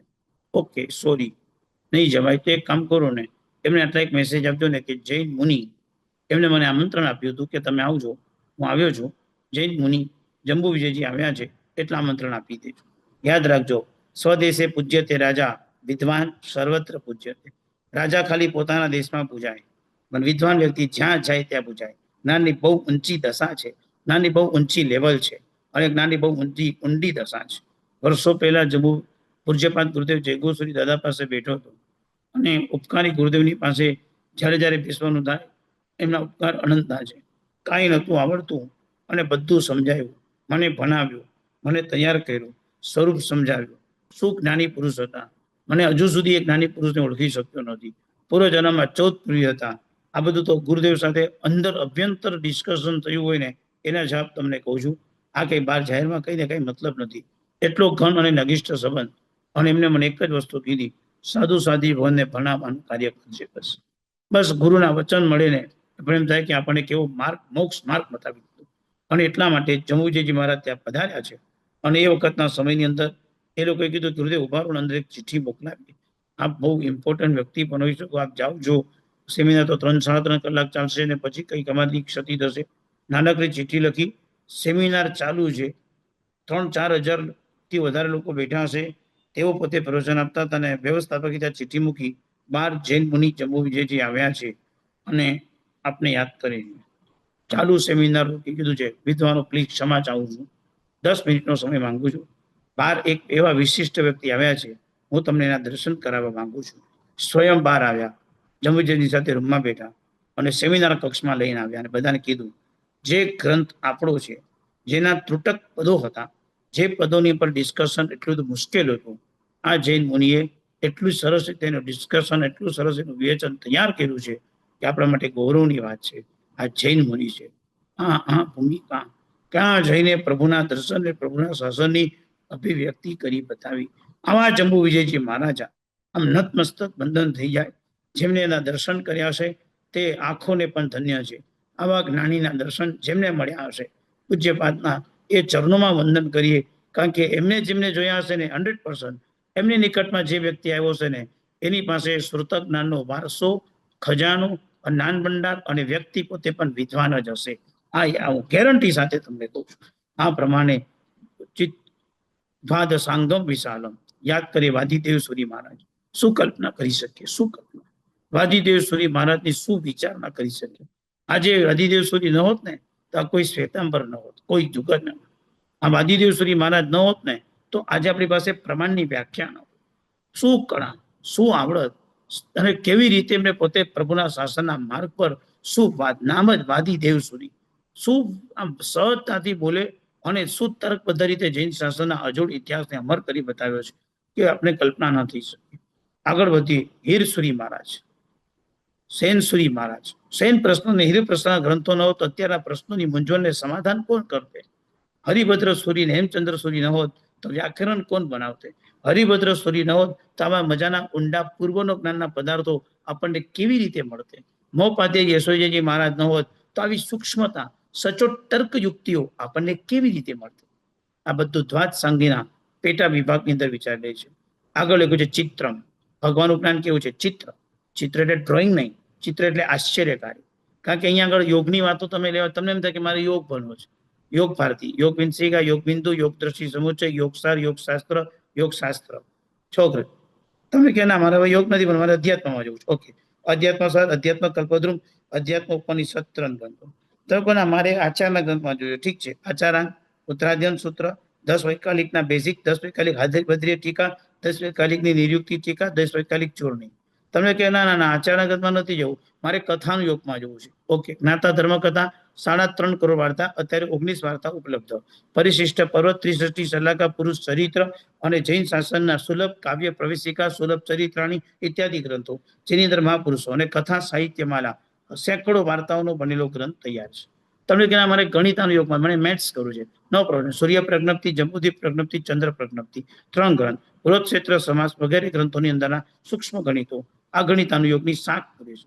ના ના મારે નથી કરવું, મારે જોગ્રાફીમાં જવું છે, નો પ્રોબ્લેમ. લઘુ સંગ્રહની, વૃત્ત સંગ્રહની, લઘુ ક્ષેત્ર સમાસ, વૃત્ત ક્ષેત્ર સમાસ અને લોક પ્રકાશ, ક્ષેત્ર લોક પ્રકાશ, આ ગ્રંથોમાં જોગ્રાફી છે. તમે કે ના ના ના ના મને સાયન્સમાં જવું છે, સાયન્ટિફિક, નો પ્રોબ્લેમ. સોયકદાંગ નામનું આગમ, સમયાંગ નામનું આગમ અને ઠાણાંગ 3 ગ્રંથોની અંદર આખી સૂક્ષ્મતા છે. તમને એમ થાય કે મને ભગવાન જે રીતે છે ને રસ્તો બતાવતા હતા, સ્યાદવાદ કરવી, ઉત્સર્ગ અને અપવાદ બંનેને પકડીને ચાલતા હોય એવું મને સૂચક જ્ઞાન જોઈએ છે. મહાનિશિત અને નિશિત સૂત્ર. તમને એમ થાય કે ના એ બધું નથી જોયું, મને એવું જોઈએ છે કે એક જ ગ્રંથ એવો હોય કે આમ વાંચો ને મારી પુણ્યાય વધે ને મને પોતાને એમ થાય કે મેં આમ મારો મોક્ષ નજીક કરી દઉં. નો પ્રોબ્લેમ. કલ્પસૂત્ર, જે આપણે પરુષણમાં અક્ષર જે વ્યક્તિ 21 વખત સાંભળે એ વ્યક્તિ 7 ભાવમાં મુક્તિ સુખને પ્રાપ્ત કરે છે. તમે ના મને એવું એક મંગલ જોઈએ છે કે જે મંગલ જગતનું સૌથી શ્રેષ્ઠ મંગલ હોય અને એ સાંભળ્યા પછી મને એમ થાય કે મારા કર્મ તૂટી જ ગયા. નો પ્રોબ્લેમ. નમો નિદાન, નમો સિદ્ધાનમ, નમો નમો જ્ઞાનમ, નવકાર મંત્ર અને પછી નંદી સૂત્ર. નાણમ પંચાવે પંડતમ તમ જા આવીને ઓઈ નાણમ સોય ઓઈ નાનમ મનોપજ્જવ નાનમ કેવળ નાણુક્તિ, આખું નંદી સૂત્ર 750 ગાથાનું કલ્પનાતીત આખું નંદી સૂત્ર. તમને તો કે મને પદાર્થોના ગ્રંથમાં જવું છે, મને પદાર્થો બધા પ્રાપ્તો કર્યા છે, નો પ્રોબ્લેમ. સુક્ત મુક્તાબલી અને તેની અંદર સુંદર મજાના પદાર્થો તૈયાર કર્યા છે. તમને તો મને વૈરાગ્યના ગ્રંથમાં જવું છે, નો પ્રોબ્લેમ. ઇન્દ્રિય પરાજય શતક, વૈરાગ્ય શતક અને એને તમને મને વિતરાગ પરમાત્માની ભક્તિ કરવાનું મન થઈ ગયું છે, નો પ્રોબ્લેમ. વિતરાગ સ્તોત્ર, ચૈતન્ય ભાષ્ય. તમને મારે ઉપાશ્રયમાં જાઉં તો ગુરુ ભગવંતની ભક્તિ કરી છે અને ગુરુ ભગવંતની મને વ્યાવચ કર્યું છે, ગુરુવંદન ભાષ્ય. તમને તેના મને પચખાનના વિષયમાં ઊંડા ઉતર્યું છે, પચખાન ભાષ્ય. મને છે ને જીવનની અંદર બેઝિક એવું જીવવું છે કે હું મારા સાથે કંઈ પણ સારું ખોટું નરસું કંઈ પણ થાય તો હું સમાધિમાં રહી શકું, નો પ્રોબ્લેમ. કર્મ વિભાગ, કર્મસ્થવ, બંધ સ્વામિત્વ નામા, સળ સ્થિતિ, શતક અને સપ્તતિકા, કમ્મ પેઢી પહેલો ભાગ, બીજો ભાગ, કમ્મ પેઢી પદાર્થો, કસાય પ્રવૃત્ત ચૂર્ણી, ઉદ્યાધિકાર, સત્તાધિકાર, આખું કર્મગ્રંથનું સાહિત્ય આપણી પાસે રેડી પડ્યું છે, વાંચો ગેરંટી સાથે. કોઈની વ્યક્તિની અંદર ગમે તેવી પરિસ્થિતિ થાય લાઈફમાં, up down, down to down, ગમે તેટલા પડી જઈએ છતાં પણ આપણે નાનકડો પણ પ્રોબ્લેમ ના આવી શકે. આવા અદભુત ગ્રંથો છે. તમે કહો ના મને અનેકાંતવાદ એના ઊંડાણમાં જવું છે, નો પ્રોબ્લેમ. અનેકાંતવાદ તો એમાં પણ રસ્તો છે. સૌથી પ્રથમ શરૂઆત થશે જૈન તર્ક સંગ્રહ, જૈન મુક્તાવલી. એના પછી આવશે જૈન તર્ક ભાષા. જૈન તર્ક ભાષાથી આવશે સપ્તભંગી, નય પ્રદીપ, નય રસ, નયના વિષયમાં જો છે નય રહસ્ય, નયો પ્રદેશ, નયાલયમ. પ્રમાણમાં જો જાતસર, નય ચક્રવાલ. ઊંડાણમાં જવું છે, નો પ્રોબ્લેમ. રત્નાકર અવતારિકા, ના અમને ષડ દર્શનની અંદર બૌદ્ધિઝમ જૈનિઝમનું કમ્પેરિઝન કરવું છે. સ્યાદવાદ દ્રષ્ટિ અને અયોગ વ્યવચ્છેદિકા અયોગ વ્યવચ્છેદિકા સ્યાદવાદ મંત્રી નામનો ગ્રંથ. મને ષડ દર્શનનું બેઝિક નોલેજ જોઈએ છે. ષડ દર્શન સમુચ્ચય નામનો ગ્રંથ. ના મને ભારતીય દર્શનના નોલેજ સાથે આગળ વધવું છે. સર્વ દર્શન વાચ્ય અર્થ ઇતિ ગ્રંથ. તમને હજુ આગળ વધીને મને ઊંડા ઉતરવું છે. સ્યાદવાદ રત્નાકર હજુ મને ઊંડા ઉતરવું છે. નઈ ચક્રવાદ હજુ ઊંડા ઉતરવું છે. સમતિ તર્ક શાસ્ત્ર આખો અધ્યાત્મ ન્યાયનો એ ભાગ છે. તો ના મને હવે અધ્યાત્મમાં એવા ઊંડા ઉતરવું છે કે મને જગતના જીવો સાથે રાગ દ્વેષ નથી કરવા. મને એકદમ બધા જોડે સમદ્રષ્ટિમાં જતા રહેવું છે. સારભૂતમાં જતા રહેવું છે. જ્ઞાન સાર સર્વનયા શ્રિત સાધુ કોઈનો પણ વાંક નહીં, કાંઈ જ નહીં. ના મારે જેને બરાબર આમ જૈન દર્શનમાં અંદર મજબૂતાઈ આમ ફાઇટ આપવી છે. આમ કેમ ને તેમ કેમ અધ્યાત્મ મત પરીક્ષા ધર્મ પરીક્ષા આખી અંદરના ગ્રંથો. ના મને જેને એક એવી રીતે તૈયાર થવું છે કે જેના દ્વારા કરીને હું પોતે અનેકાંતનો સિદ્ધાંત અનેકાંત જય પતાકા ગ્રંથ તૈયાર છે. ન્યાય ખંડન ખંડ ખાદ્ય ગ્રંથો તૈયાર છે. બધું રેડી છે. ભંડારમાં પુસ્તકો રેડી છે. ભનામના રેડી છે. ભંડાર ક્યારે તૈયાર થાય એની રાહ જોવાય છે. માંગો એટલા ગ્રંથો માંગે એટલી ભગવાને આપેલી. કોણ કે જે વિચ્છેદ થઈ ગયું વિચ્છેદ થઈ ગયું? ઘણું બધું વિચ્છેદ થઈ ગયું. જે બચ્યું છે એ ઘણું બચ્યું છે. જેટલું જરૂર છે એટલું ઇનફ છે. જિંદગી પૂરી થઈ જાય અભ્યાસ પૂરા ન થાય. આવા ગ્રંથો આપણી પાસે છે. તમે માંગો એ ગ્રંથ, માંગો એ વ્યવસ્થા, માંગો એ જવાબ, માંગો એ ભૂમિકા મળે છે. અમારા 45 આગમ જેમની પાસે મોઢે હતા એવા પૂજ્યપાદ ગુરુદેવ સિદ્ધાંત દિવાકર જય ઘોષ શ્રી સરજી મહારાજા 45 આગમ એમાં કયા પાના પર કયો પદાર્થ શું છે બધું એમને મોઢે હતું. એક પણ વસ્તુ બાકી નહીં. એવી ગીતારતા, એવી ગંભીરતા અને એવી એમની આવડત હતી. વર્તમાન કાળમાં શ્રુતજ્ઞાનનો વારસો આગળ વધારનારા પૂજ્યપાદ ભક્તિયોગાચાર્ય યશોજીજી મહારાજના સમુદાયની અંદર રહેલા ભાઈ મહારાજ મુનિચંદ્ર સુરી મહારાજ, મુક્તિચંદ્ર મુનિચંદ્ર કલાપુરનો સમુદાયમાં નેવીશ્વરીની અંદર શ્રમણચંદ્ર સુરી મહારાજના બે વિદ્વાન મહાત્માઓ અદભુત. રત્નસુંદર સુરી મહારાજમાં પાર્શ્વ સુંદર વિજયજી અને આરત્ય સુંદર વિજયજી, યશો વિજયજી મિની યશો વિજય તરીકે જે પ્રસિદ્ધ છે. શીલચંદ્ર સુરી નેવીશ્વરી સમુદાયમાં આવા ઘણા બધા મહાત્માઓ અને ઘણા બધા સાધીજી ભગવંતો અત્યારે શ્રુતજ્ઞાનનો વારસોમાં સંશોધન સંપાદનનું કામ કરી એ કાર્યને વેગવંતુ બનાવી હજુ આગળની પેઢીને કેમ શ્રુતજ્ઞાનનો વારસો મળે એની તૈયારી કરે છે. કેવું હશે આ દ્વાદશાંગમ વિશાલમ ચિત્રમની ભૂમિકા લઈને આગળ વધીએ. બહવર્થ યુક્તમ એક અર્થ નહીં અનેક અર્થથી યુક્ત છે. કલ્પના કરો એક લીટી તમને આપું છું. રાજાનો દધતે સૌખ્યમ રાજા સુખ આપે. નોર્મલ એક જ લીટી. રાજાનો દધતે સૌખ્યમ અને એક મુનિ ભગવંત હતા સમય સુંદર વિજયજી. રાજાને કીધું રાજા આ લીટીનો અર્થ હું રિપીટ અર્થ નહીં કરું, તમે સાંભળશો તો કે બેસ ને સાંભળું ચાલ. કન્ડિશન રિપીટ અર્થ થયો તો તું આવું તો કે ડન. રોજના 2 કલાક 6 મહિના સુધી એક લીટીના મહાત્માઓ નવા અર્થ કરતા ગયા. ફરીથી એકવાર રિપીટ બોલું છું, જાગું છું, રિપીટ બોલું છું, ઊંઘતો નથી. રોજના 2 કલાક 6 મહિના સુધી વાત ચાલ્યો. રાજા અકળાઈ ગયો. રાજાએ પૂછ્યું મુનિ ભગવાન હજુ તો કે હજુ તો સ્ટાર્ટ જ થયું છે, હજુ ઘણું છે. તો કે ભાઈ તું જીતી ગયો, પૂરું કર, હું થાકી ગયો. આખો ગ્રંથ મેં મારી આંખ સામે જોયો છે. અષ્ટલક્ષી હકીકતમાં 10,09,323 અર્થો છે. નામ આપ્યું છે 8 લાખ. અષ્ટલક્ષી એ ગ્રંથ મીરા રોડમાં ચંપકભાઈ કરીને એક શ્રાવકના ઘરે હતો. એ ગ્રંથના દર્શન મેં કર્યા છે. શું એ ગ્રંથો એક લીટીને આટલા બધા રીતે ખોલી શકે? સપ્તાશ્રય કાવ્ય, દ્વાશ્રય કાવ્ય, એક શ્લોકના 2 અર્થ એને દ્વાશ્રય કહેવાય. એક શ્લોકના 7 અર્થ એને સપ્તાશ્રય કાવ્ય કહેવાય. અષ્ટાશ્રય કાવ્ય એક શ્લોકમાં જ પ્રશ્ન, એક શ્લોકમાં જ જવાબ. એક શ્લોક એવો છે રથનેમીના કાવ્યો તૈયાર થયા છે. એની અંદર રથનેમી આખો રથનેમી આવીને શૃંગારની વાત કરે. એ શ્લોક રાજીમતી ખાલી છેલ્લું ચરણ બદલી નાખે અને આખો વૈરાગ્યમાં કન્વર્ટ થઈ જાય. આવા ગ્રંથોના અભ્યાસ અત્યારે મહાત્માઓ કરી રહ્યા છે. કેવા ગ્રંથોનો ખજાનો આપણી પાસે તૈયાર પડેલો છે. નમસ્કાર મંત્રની અંદર નમસ્કાર નિર્યુક્તિ કરીને ગ્રંથ છે. પહેલું પદ છે નમો અરિહંતાણમ. 110 અર્થ નમો અરિહંતાણમ પદના કરેલા છે. હર્ષકુલ ગણીની ટીકા છે. નમો અરિહંતાણમ પદના 110 અર્થ આ શ્રુતજ્ઞાનનો વારસો આપણા સુધી પહોંચ્યો. કમાલ થઈ જાય. શું આ આપણી પાસે જ્ઞાનનો ખજાનો છે? કેટલું છે એનું ઇન્ફોર્મેશન ન લઈ આપણે શું કરી શકીએ એના તરફ જઈએ. પાઠશાળાને જીવંત રાખવાની છે. જીવન મૃત પ્રાયની પ્રાયોરિટી બેઝ પાઠશાળા. આપણો આ ઘરની અંદર દીકરો ભણવો જોઈએ. એને 2 પ્રતિકવન, પંચ પ્રતિકવન અને પ્રતિકવન ભણાવતા સૂત્ર લેતા પાડતા આવડવું જ જોઈએ. એને જીવ વિચાર નહોતો તેને પહેલો કર્મ આટલો અભ્યાસ કરેલો હોવો જોઈએ. જો જીવ વિચાર કર્યા હશે ને તેને પોતાને ખબર હશે શું ખવાય અને શું ન ખવાય, શું ખપે શું ન ખપે. અને એને 9 તત્વનો અભ્યાસ કર્યો હશે ને તેને શ્રદ્ધા મજબૂત હશે. જમ જીને પન્નતમ તમેવ સચ્ચમ નિસક્તમ. અને કર્મગ્રંથનો અભ્યાસ કર્યો છે ને તો જીવનમાં સાચું ખોટાનો બહુ મોટો વિવેક હશે, ક્યાંય મોહાશે નહીં. ઉત્કૃષ્ટ મિનિમમ પાપ ને મેક્સિમમ પાપનું બંધારણ સમજી શકશે. આટલો અભ્યાસ તો બધાને નાની વયમાં કરાવી દેજો. દીકરો યુનિવર્સિટીમાં ભણવા જાય એની પહેલા દીકરાને આટલો અભ્યાસ કરાવી દેવો છે, એને ભણાવવો છે. બસ વેગવંત તો ભણાવી દેજો અને પછી ખુશી માનશું કે પાયામાં બીજ મેં રોપી દીધું છે, ક્યારેક તો તે ઉગશે જ, ક્યારેક તો તે સક્સેસ થશે. અને આજે આટલી સરસ મજાની વ્યવસ્થા સાથે પાઠશાળાઓ એકદમ ધીકતી અને જાગવન ચાલતી હોય એ જોઈને એટલી બધી મજા આવે, એટલો તો આનંદ થાય કે ભવિષ્યમાં આપણું શાસન આજ બાળકો ચલાવવાના છે. આપણે તો સ્થાપત્ય સ્થાપ્યા, આપણે તો સ્થાપત્ય તૈયાર કર્યા, આપણે મંદિર બનાવ્યું, સેન્ટર બનાવ્યું, ઉપાશ્રય બનાવ્યા, ભોજનશાળા બનાવી, ધર્મશાળા બનાવી, લોકો આવે એને ગાડીનું પાર્કિંગ બનાવી આપ્યું, આપણે દ્વાર બનાવ્યું, બધું બનાવ્યું. આ બધું બન્યા પછી આને સાચવવા માટે લોકો આવશે તો જ સચવાશે, નહીં તો આ બધું આમને આમ પડી વાગશે. લોકોને આવતા કરવા એ જીવંતતા છે. કોઈ પૂતગલ પર કામ કરે, આપણે બધા જીવ પર કામ કરવાનું છે, જીવંતનું કામ કરવાનું છે. અને ખરેખર ગઈકાલના દિવસે સમ્યક દર્શન પદની આરાધના કરતા હતા. ગઈકાલે સમ્યક દર્શન, આજે સમ્યક જ્ઞાન.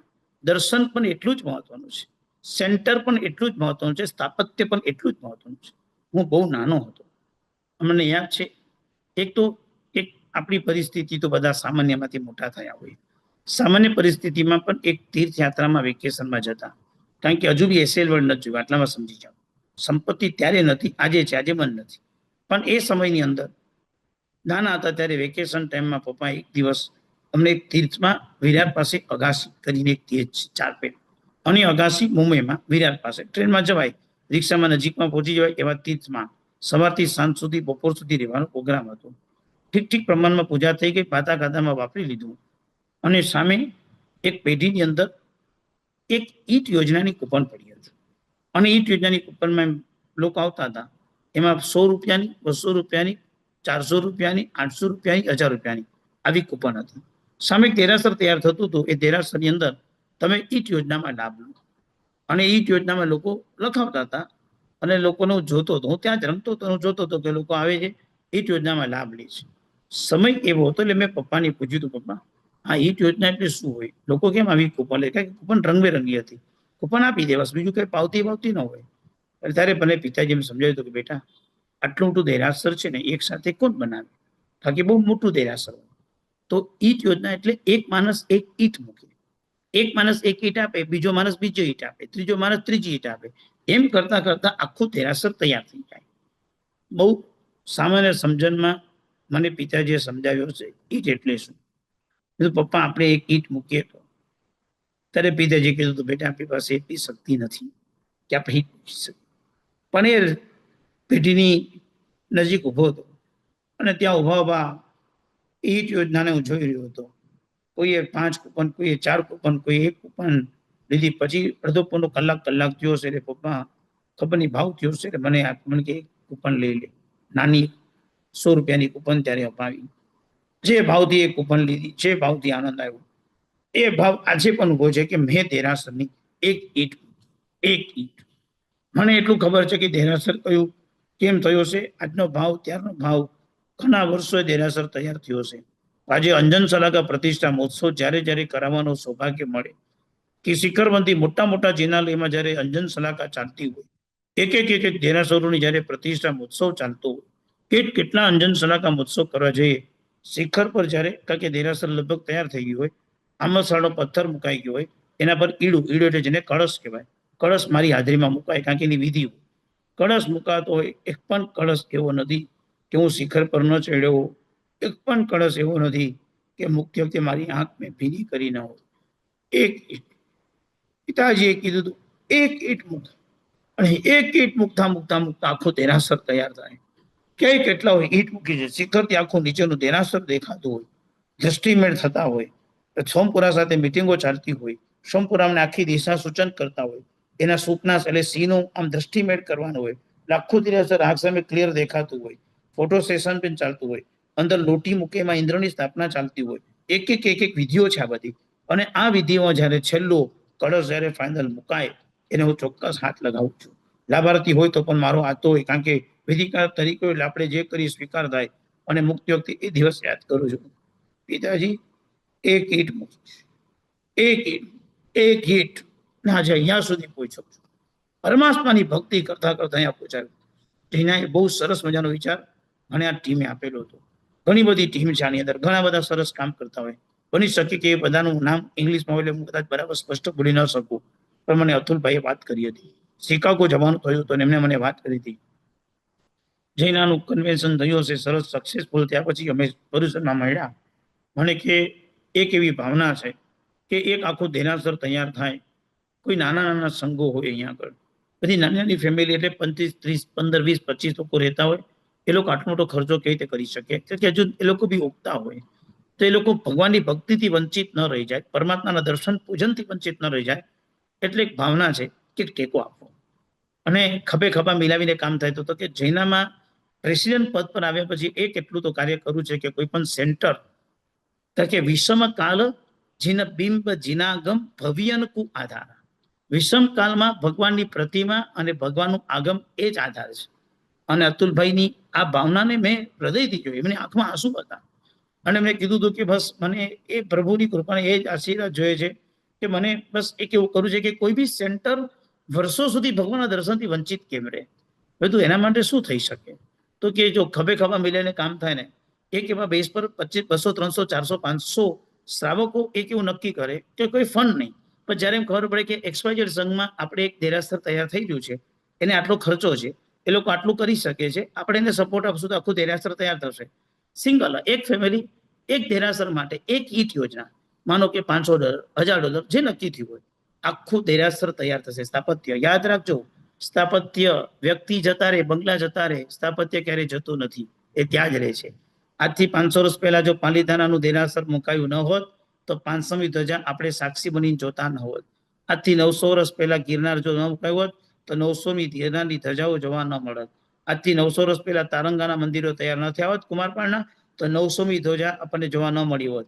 મારી સામે વાલકેશ્વર બાબુ અમીચંદ દેરાસર 100 વર્ષ પહેલા જો તે વખતના શ્રાવકોએ તૈયાર કર્યું ન હોત બાબુ અમીચંદે, તો 100મી ધજાની સાક્ષી બનવાનો હું નિમિત્ત ન બન્યો હોત. ફોર્ટનું દેરાસરના 200 વર્ષ હું આંખનો સામે સાક્ષી ન બન્યો હોત. કોડીજી દેરાસરના 200 વર્ષ હું આંખ સામેનો સાક્ષી ન બન્યો હોત. એ વખતે એ લોકોએ ઈટ મૂકી, ખભે ખભા મિલાવીને એક સ્થાપત્ય તૈયાર કર્યું. સંપત્તિના યોગે મહાત્માની વાણી ઝીલીને એક વસ્તુ તૈયાર કરી. આજે અમેરિકામાં પણ આ જ વ્યવસ્થાને સાથ સહકાર આપી દેજો. જો એક વાત તમને ચોક્કસ કહું, મારી વાત જાણ્યા પછી કેટલાક વિદવત લોકોએ વિચારણા કરશે, સંઘમાં દેહદ્રવ્યના પૈસા પડ્યા હોય તો કેમ નહીં વાપરવાના? એક યાદ રાખજો, સંઘમાં પૈસા છે અને ત્યાંના રૂલ્સ, કમિસ, ચેરિટીઓના રૂલ્સ બધા બહુ જુદા હોય છે અને રૂલ્સના પ્રમાણે ચાલવામાં ઘણી બધી મૂંઝવણ પણ આવતી હોય. માટે નવી ગીલી નવો દાવ. શું પડ્યું છે ને ક્યાં ભેગું થયું છે એ બધું ભેગું કરો, નામ કરો, એની ચર્ચા નહીં. પુણ્ય બાંધવાનો અવસર આવે ત્યારે પુણ્ય બાંધી લેવું, પુણ્ય બાંધી. એક ઈટ મૂકવાથી કઈ બહુ મોટી આપણે ચર્ચા નથી કરી હતી. આપણે કઈ માલિક ભાવથી કામ નથી કરતા. મારું પુણ્ય વધે, મને તક મળી છે, એ ભાવનાથી આ કાર્ય કરવાનું. સંપત્તિનો સદવ્યય કરજો. બસ જ્યારે જ્યારે હું કહું, આપણા જીવતા જાગતા 10 વર્ષમાં માનો કે 5 સેન્ટર તૈયાર થાય, 5 સેન્ટર, માનો કે 5 સેન્ટર, 5 સેન્ટર લોકો ત્યાં આગળ જઈને પાપ નથી કરવાના, પુણ્ય કરવાના છે, ધર્મ કરવાના છે. સુકમ મજાથી પુણ્યથી પુણ્યની તક છોડી દેવાની. શા માટે આપણે છોડી દેવાની? આવી ભૂમિકાઓના અર્થઘટન અહીંયા આપણે સમજીએ. માટે યત્કિંચિત બધા સુંદર મજાના લાભ જ્યારે જ્યારે જાહેરાત થાય, મનને તૈયાર કરીને લેજો, મિત્રોને પ્રેરણા કરજો, સંપત્તિનો સદવ્યય કરીને ખરેખર પુણ્યાનુંથી પુણ્ય ઉપાર્જન કરજો. બિગ અને બહુ મોટી ઓપોર્ચ્યુનિટી તમને મળી જશે અને એ ઓપોર્ચ્યુનિટી માટે તમે તનતોડ મહેનત કરજો. યોગ પ્રકાશ ગ્રંથોની અંદર, યોગ પ્રકાશ નામના ગ્રંથની અંદર 100 અર્થ સતાર્થ કલ્પવલી નામના ગ્રંથમાં તૈયાર કર્યા છે. ભવર્થયુક્તમ કેવું સરસ શબ્દ છે. દેવરત્ન સુરી માર સાહેબે નમો લોએ સવ સાવનમમાં સવ શબ્દના નફાનો અર્થ કરેલા છે. ચિત્રમ ભવર્તયુક્તમ મુનિગણ વૃષભય ધારિતમ બુદ્ધિમતી. મુનિગણ વૃષભોએ કેવી રીતે ધારણા કરેલી છે, કેવી રીતે તૈયાર કરી છે મુનિઓએ વૃષભોએ. કેવું એક યશોજી માર સાહેબના મહાત્મા છે ભક્તિસ વિજયજી, ગુડાર્થ તત્વાલોક ઉપર 90,000 શ્લોક પ્રમાણ ટીકા બનાવી. જૈન ગ્રંથ અજયનો ટીકા બનાવનાર મુનિ ભગવંત આપણા સાધુ. આખે આખું બનારસ રાજકોટમાં ગોઠવાઈ ગયું હતું અને વિદ્વત પંડિતો આવીને જે ગ્રંથ પર આખો સેમિનાર કર્યો હતો કે આ મહાપુરુષે એ ગ્રંથમાં શું રચી દીધું છે એની કલ્પના ન થઈ છે. મારે એટલું જ કહેવું છે કે જેની જે શક્તિ, એ મહાપુરુષોએ કેટલો જ્ઞાનનો વારસો આપણા સુધી પહોંચાડ્યો, કેવા કેવા ગ્રંથોના સૂક્ષ્મ પદાર્થો આપણા સુધી પહોંચાડ્યા. આપણે તો ખાલી ભણવાનું અને ભણાવવાનું બે જ કામ કરવાનું છે. જેમની પણ શક્તિ પહોંચતી હોય ને સંઘમાં સેવા આપજો, પાઠશાળાના બાળકોને ભણાવજો. હું તમને ગેરંટી સાથે જવાબદારી સાથે કહું છું, આપના બધાનો ક્ષેપસમ તીવ્ર થઈ જશે. જે પ્રભુના શાસનને સમાર્જન કરે, તૈયાર કરે, ડેવલપ કરે, આવડતથી પોતાની શક્તિથી તૈયાર કરે, એની પુણ્ય તો ક્યાં ને ક્યાં સુધી પહોંચી શકે આપણે એની કલ્પના કરી શકીએ. આવી પુણ્ય એમાં તૈયાર થઈ શકે. અને યાદ કરીએ પુણ્ય વિજયજી મહારાજ પાટણની અંદર ખાલી ભંડાર તૈયાર કર્યો, હેમચંદ્રસુરી ભંડાર. હજારો પુસ્તકો ત્યાં શોભી રહી છે. 18 વર્ષ લાગ્યા ભંડાર તૈયાર, 18 વર્ષ. અને 18 વર્ષે આમ ગ્રંથના પાનાઓ મિક્સ થઈ ગયા હોય, નિગોદો લાગી ગયો હોય, એક એક પાનાની નિગોદો સાફ કરે, તડકે મૂકવાના, છાંયડે મૂકવાના, પરાતમાં મૂકવાના, એમ કરતા કરતા કરતા બધા પાના ભેગા થઈને ગ્રંથ તૈયાર થાય. માથામાં મૂકીને નાચે નાચે. તમે રાજીના રેડ થયા એટલે ખાવાનું ભૂલે, પીવાનું ભૂલે. આમ કરીને પુણ્ય વિજયજી મહારાજે 18 ચોમાસા એક સરખા પાટણમાં કર્યા અને પાટણમાં ચોમાસા કરીને આખો ભંડાર તૈયાર કરીને આપણને આપ્યો છે. કલ્પના થઈ શકે શું મળ્યું છે. અને એટલા માટે જ આ ભવર્થયુક્ત મુનિગણ વૃષભે ધારિતમ બુદ્ધિમદ્ભી મોક્ષાગ્ર દ્વાર ભૂતમ. આ શ્રુતજ્ઞાન શું છે? મોક્ષમાં લઈ જનારું એ દ્વાર, એન્ટ્રન્સ છે આ શ્રુતજ્ઞાન. કારણ કે શ્રુતજ્ઞાનનો વારસો જ્યાં સુધી શાસન ત્યાં સુધી શ્રુતજ્ઞાન, જ્યાં સુધી શ્રુતજ્ઞાન ત્યાં સુધી શાસન ચાલશે. પછી શ્રુતનો વિચ્છેદ એટલે શાસનનો પણ વિચ્છેદ થઈ જશે. એવું શ્રુતજ્ઞાન છે. ભલે કેવળ જ્ઞાન મોટું છે, એમાં ના નહીં. કેવળ જ્ઞાનમાં જગતના બધા પદાર્થો જાણી શકાય છે, પણ બીજાને જ્ઞાન આપવું હોય તે શ્રુતજ્ઞાનના માધ્યમથી જ આપી શકાય છે, બીજા કોઈ માધ્યમથી આપી શકાતું નથી. એ શ્રુતજ્ઞાનનો વારસો, એ શ્રુતજ્ઞાનની અનુભૂતિ, એ શ્રુતજ્ઞાનનો દિવ્ય અનુભવ આની અંદર મુકાયેલો છે. માટે લખ્યું છે શ્રુતજ્ઞાન કેવી રીતે મોક્ષનું દ્વાર બને? તો કે જ્ઞાન બનવા માટે વિનય જોઈએ. તો કે વિનય આવું જ્ઞાનમ. તમે વિનય કરો તો તમને જ્ઞાન આવે. જ્ઞાન આવું દર્શનમ. જ્ઞાન કરો તો જ્ઞાનથી દર્શનની વિશુદ્ધિ થાય. દર્શન આવો ચરણમ. દર્શનની વિશુદ્ધિ જાય તો ચારિત્રની પ્રાપ્તિ થઈ જાય. ચરણ આવો મોક્ષમ. ચરણ તમે કરો તો તમને પોતાને મોક્ષ મળવા લાગે. અને મોક્ષે શુહમ અનાવાહમ. અને મોક્ષ સુખ તો અનાવાહ છે, સિદ્ધિ પેનલ છે. જે વ્યક્તિ શ્રુતજ્ઞાનમાં સ્ટાર્ટ થયો વિનયથી અને વિનયને લઈને પોતે આગળ વધતા મોક્ષ સુધી પહોંચી જાય, સિદ્ધો કે છે. આંખ સામે મોક્ષ દેખાશે, કાયરો મોક્ષ, જરાય બી દૂર જવાની જરૂર નથી. એટલું નિકટતમ મોક્ષ દેખાશે આપણને. વ્રત ચરણ ફળ. જ્ઞાનનું ફળ શું છે? તો લખ્યું છે જ્ઞાનનું ફળ વીરતી છે. જ્ઞાન ભણ્યા પછી માણસ અવીરતીને પાપમાં ડૂબેલો રહે તે જ્ઞાન નથી પ્રેમ. જેમ જેમ જ્ઞાન આવે તેમ તેમ એના જીવનમાં વીરતી આવે. માટે તો મોપાધ્યાયજી લખે છે જ્ઞાન ભણ્યું ને વીરતી ના આવી તો ચંદનનો ભાર ઉપાડનાર ગધેડો છે, બીજું કાંઈ. ગધેડાએ ચંદનનો ભાર ઉપાડેલો હોય, શું ફરક પડે ગધેડાને? ચંદનનો ભાર ઉપાડ્યા પછી શું પ્રાપ્ત થાય? તો કે ચંદનનો ભાર ઉપાડ્યા પછી ગધેડાને કાંઈ જ પ્રાપ્ત ન થાય, વજન જ લાગે, એને કઈ સુગંધ આવે તો એ કઈ કરી નથી શકવાનું. બસ આ ભૂમિકા છે. એટલે લખ્યું છે વ્રત ચરણ ફલમ.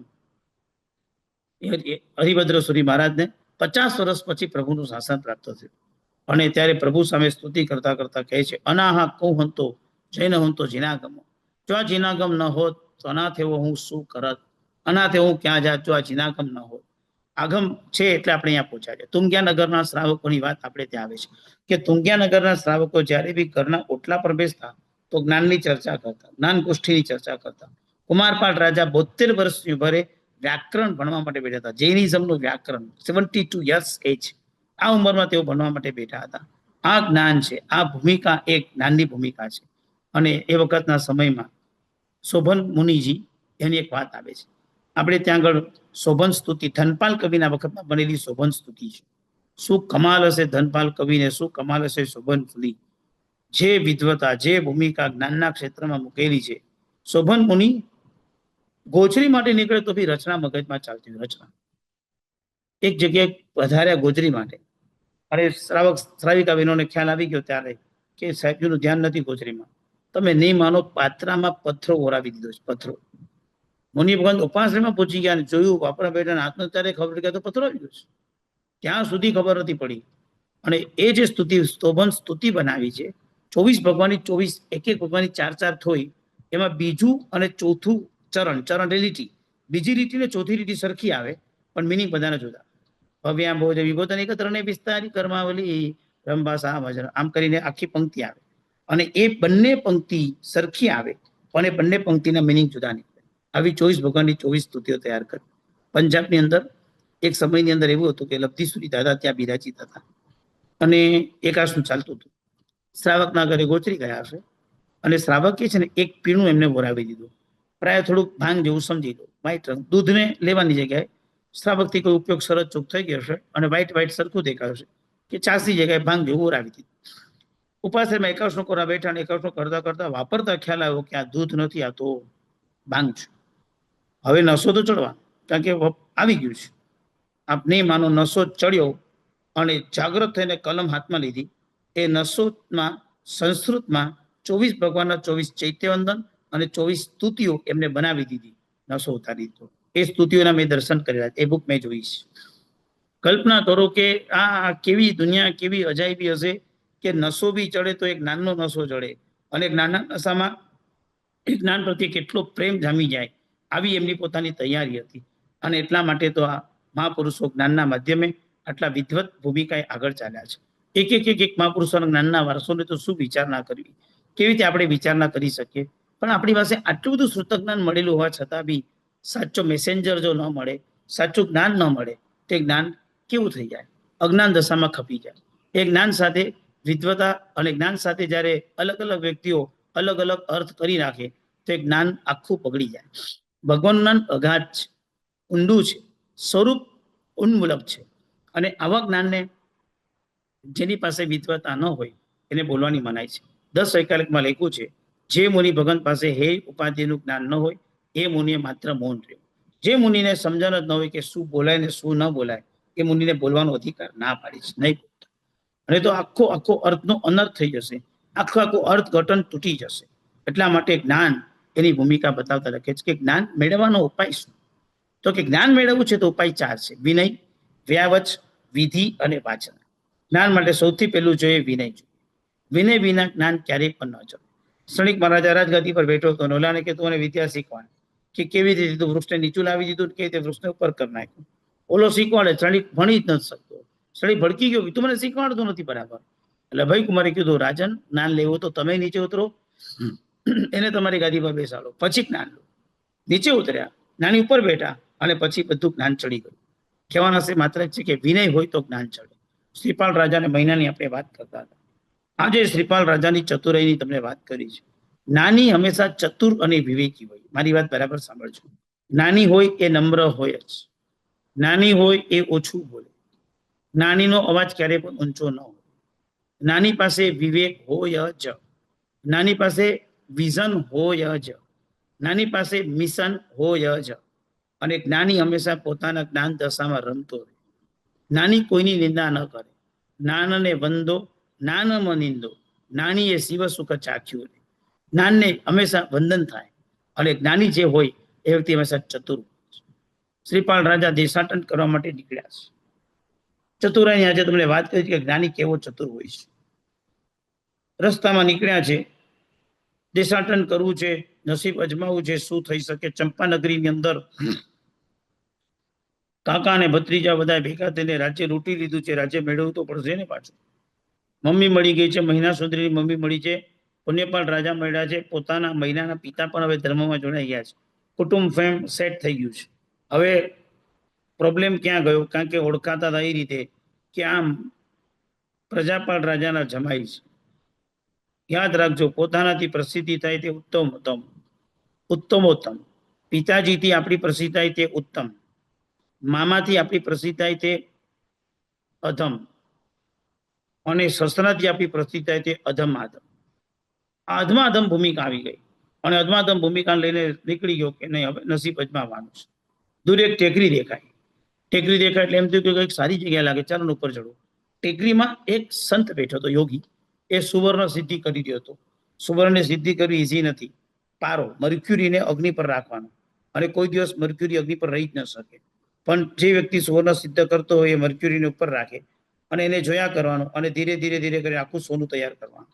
બહુ સાધના કરતો હતો, પણ એની કોઈ સાધના સિદ્ધ નથી થતી. અને આજે ખબર નહીં, એમ થયું કે આજે મને લાગે છે કે સાધના સિદ્ધ થશે. એ જ વખતે શ્રીપાલ ટેકરી ચડી ગયો હતો. પુણ્યશાળી આત્મા જ્યાં પહોંચે એનું પુણ્ય એને પહેલા પહોંચી જાય. આ નિયમ છે. કોઈ પણ પુણ્યશાળી આત્મા ક્યાંય પણ પહોંચે તેનું પુણ્ય પહેલા જ પહોંચે. અને એટલા માટે એને લાગ્યું મને કંઈક સારું ફિલિંગ આવી રહ્યું છે, કઈ સારી ઓર આવી રહી છે, આજે તો ચોક્કસ સુવર્ણ સિદ્ધિ થશે. અને ત્યાં પહેલો આમ હાથ દેખાયો, શોલ્ડરના ભાગ દેખાયો. અરે આ તો કઈ પુણ્યશાળી પુરુષ આવી રહ્યો છે. જેવા ઉપર ચડ્યા, સંતની પ્રતિભા જોઈ, આભા જોઈ, નવરત્ન કાયા, લબ્ધિઓ છે એની પાસે, મેં બધા શક્તિઓ પણ છે, રૂપ પરાવર્તન કરી શકે તેવી વિદ્યા પણ છે. એટલે સંતે કીધું અહીંયા બેસ બેસ, મારે કામ છે. શું કામ છે? તો કે આ દોસ્ત મારી સુવર્ણ સિદ્ધ થતું નથી. મારી પુણ્ય ક્યાંય તૂટી પડે છે તો મારી બાજુમાં બેસી જાય તો મારું કાર્ય થઈ જાય. તો ભલે બેસી ગયો તો ફટાક કરતી સુવર્ણ સિદ્ધિ થઈ ગઈ. ઓલો યોગી એટલો સંત રાજીનો રેડ થઈ ગયો કે આટલી સરસ સિદ્ધ થઈ ગઈ. તો હવે એને કહે છે કે ભાઈ આ સોનું તું લઈ જા. શ્રીપાલ કે પણ મારે હું કરું સોનાને? મારે નથી જોઈતું, તમે સિદ્ધ કરતા હતા, તમને જોઈતું હોય ને, મારે કાંઈ નથી જોઈતું. અરે દોસ્ત, હું તો ખાલી ટ્રાય કરતો હતો કે આ ખરેખર થાય કે ના થાય, બાકી હું તો યોગી છું, મારે કાંઈ નથી જોઈતું, તું લઈ જા તારું. એ કે પણ મારે નથી જોઈતું, તમે સુવર્ણ સિદ્ધ કરતા તમારું. આટલું મોટું સોનાનો ટુકડો મળે છે, તારું મારું તારું મારું તારું મારું તારું મારું ચાલે છે. છેલ્લે યોગી કીધું જો દોસ્ત એક વસ્તુ મારી કડક સાંભળી લે, તું અહીંયા બેઠો તો મારી સોના, હું અહીંયા વર્ષોથી બેઠો છું, મારું કામ નથી થતું, એટલે ઉપકાર ખાતર બી તું આટલો ટુકડો લઈ જા. ઠીક છે. એટલે ઓલા યોગી એના કપડામાં બાંધી દીધું. કેટલું મળે સોનું? આટલો મોટો ટુકડો. આટલો ટુકડો લીધો, બાકી બધું આપી નીકળી ગયો. આ શ્રીપાલ રાજા. થોડાક આગળ ગયા, ડબલ સેટ સાથે 10,000 માણસોના વાહનમાં બેસીને વેપાર માટે જવાની ભૂમિકા થઈ, અને એ પણ સાથે દેશાંતર કરવા માટે નીકળ્યો છે, એટલે વાહનમાં બેઠો.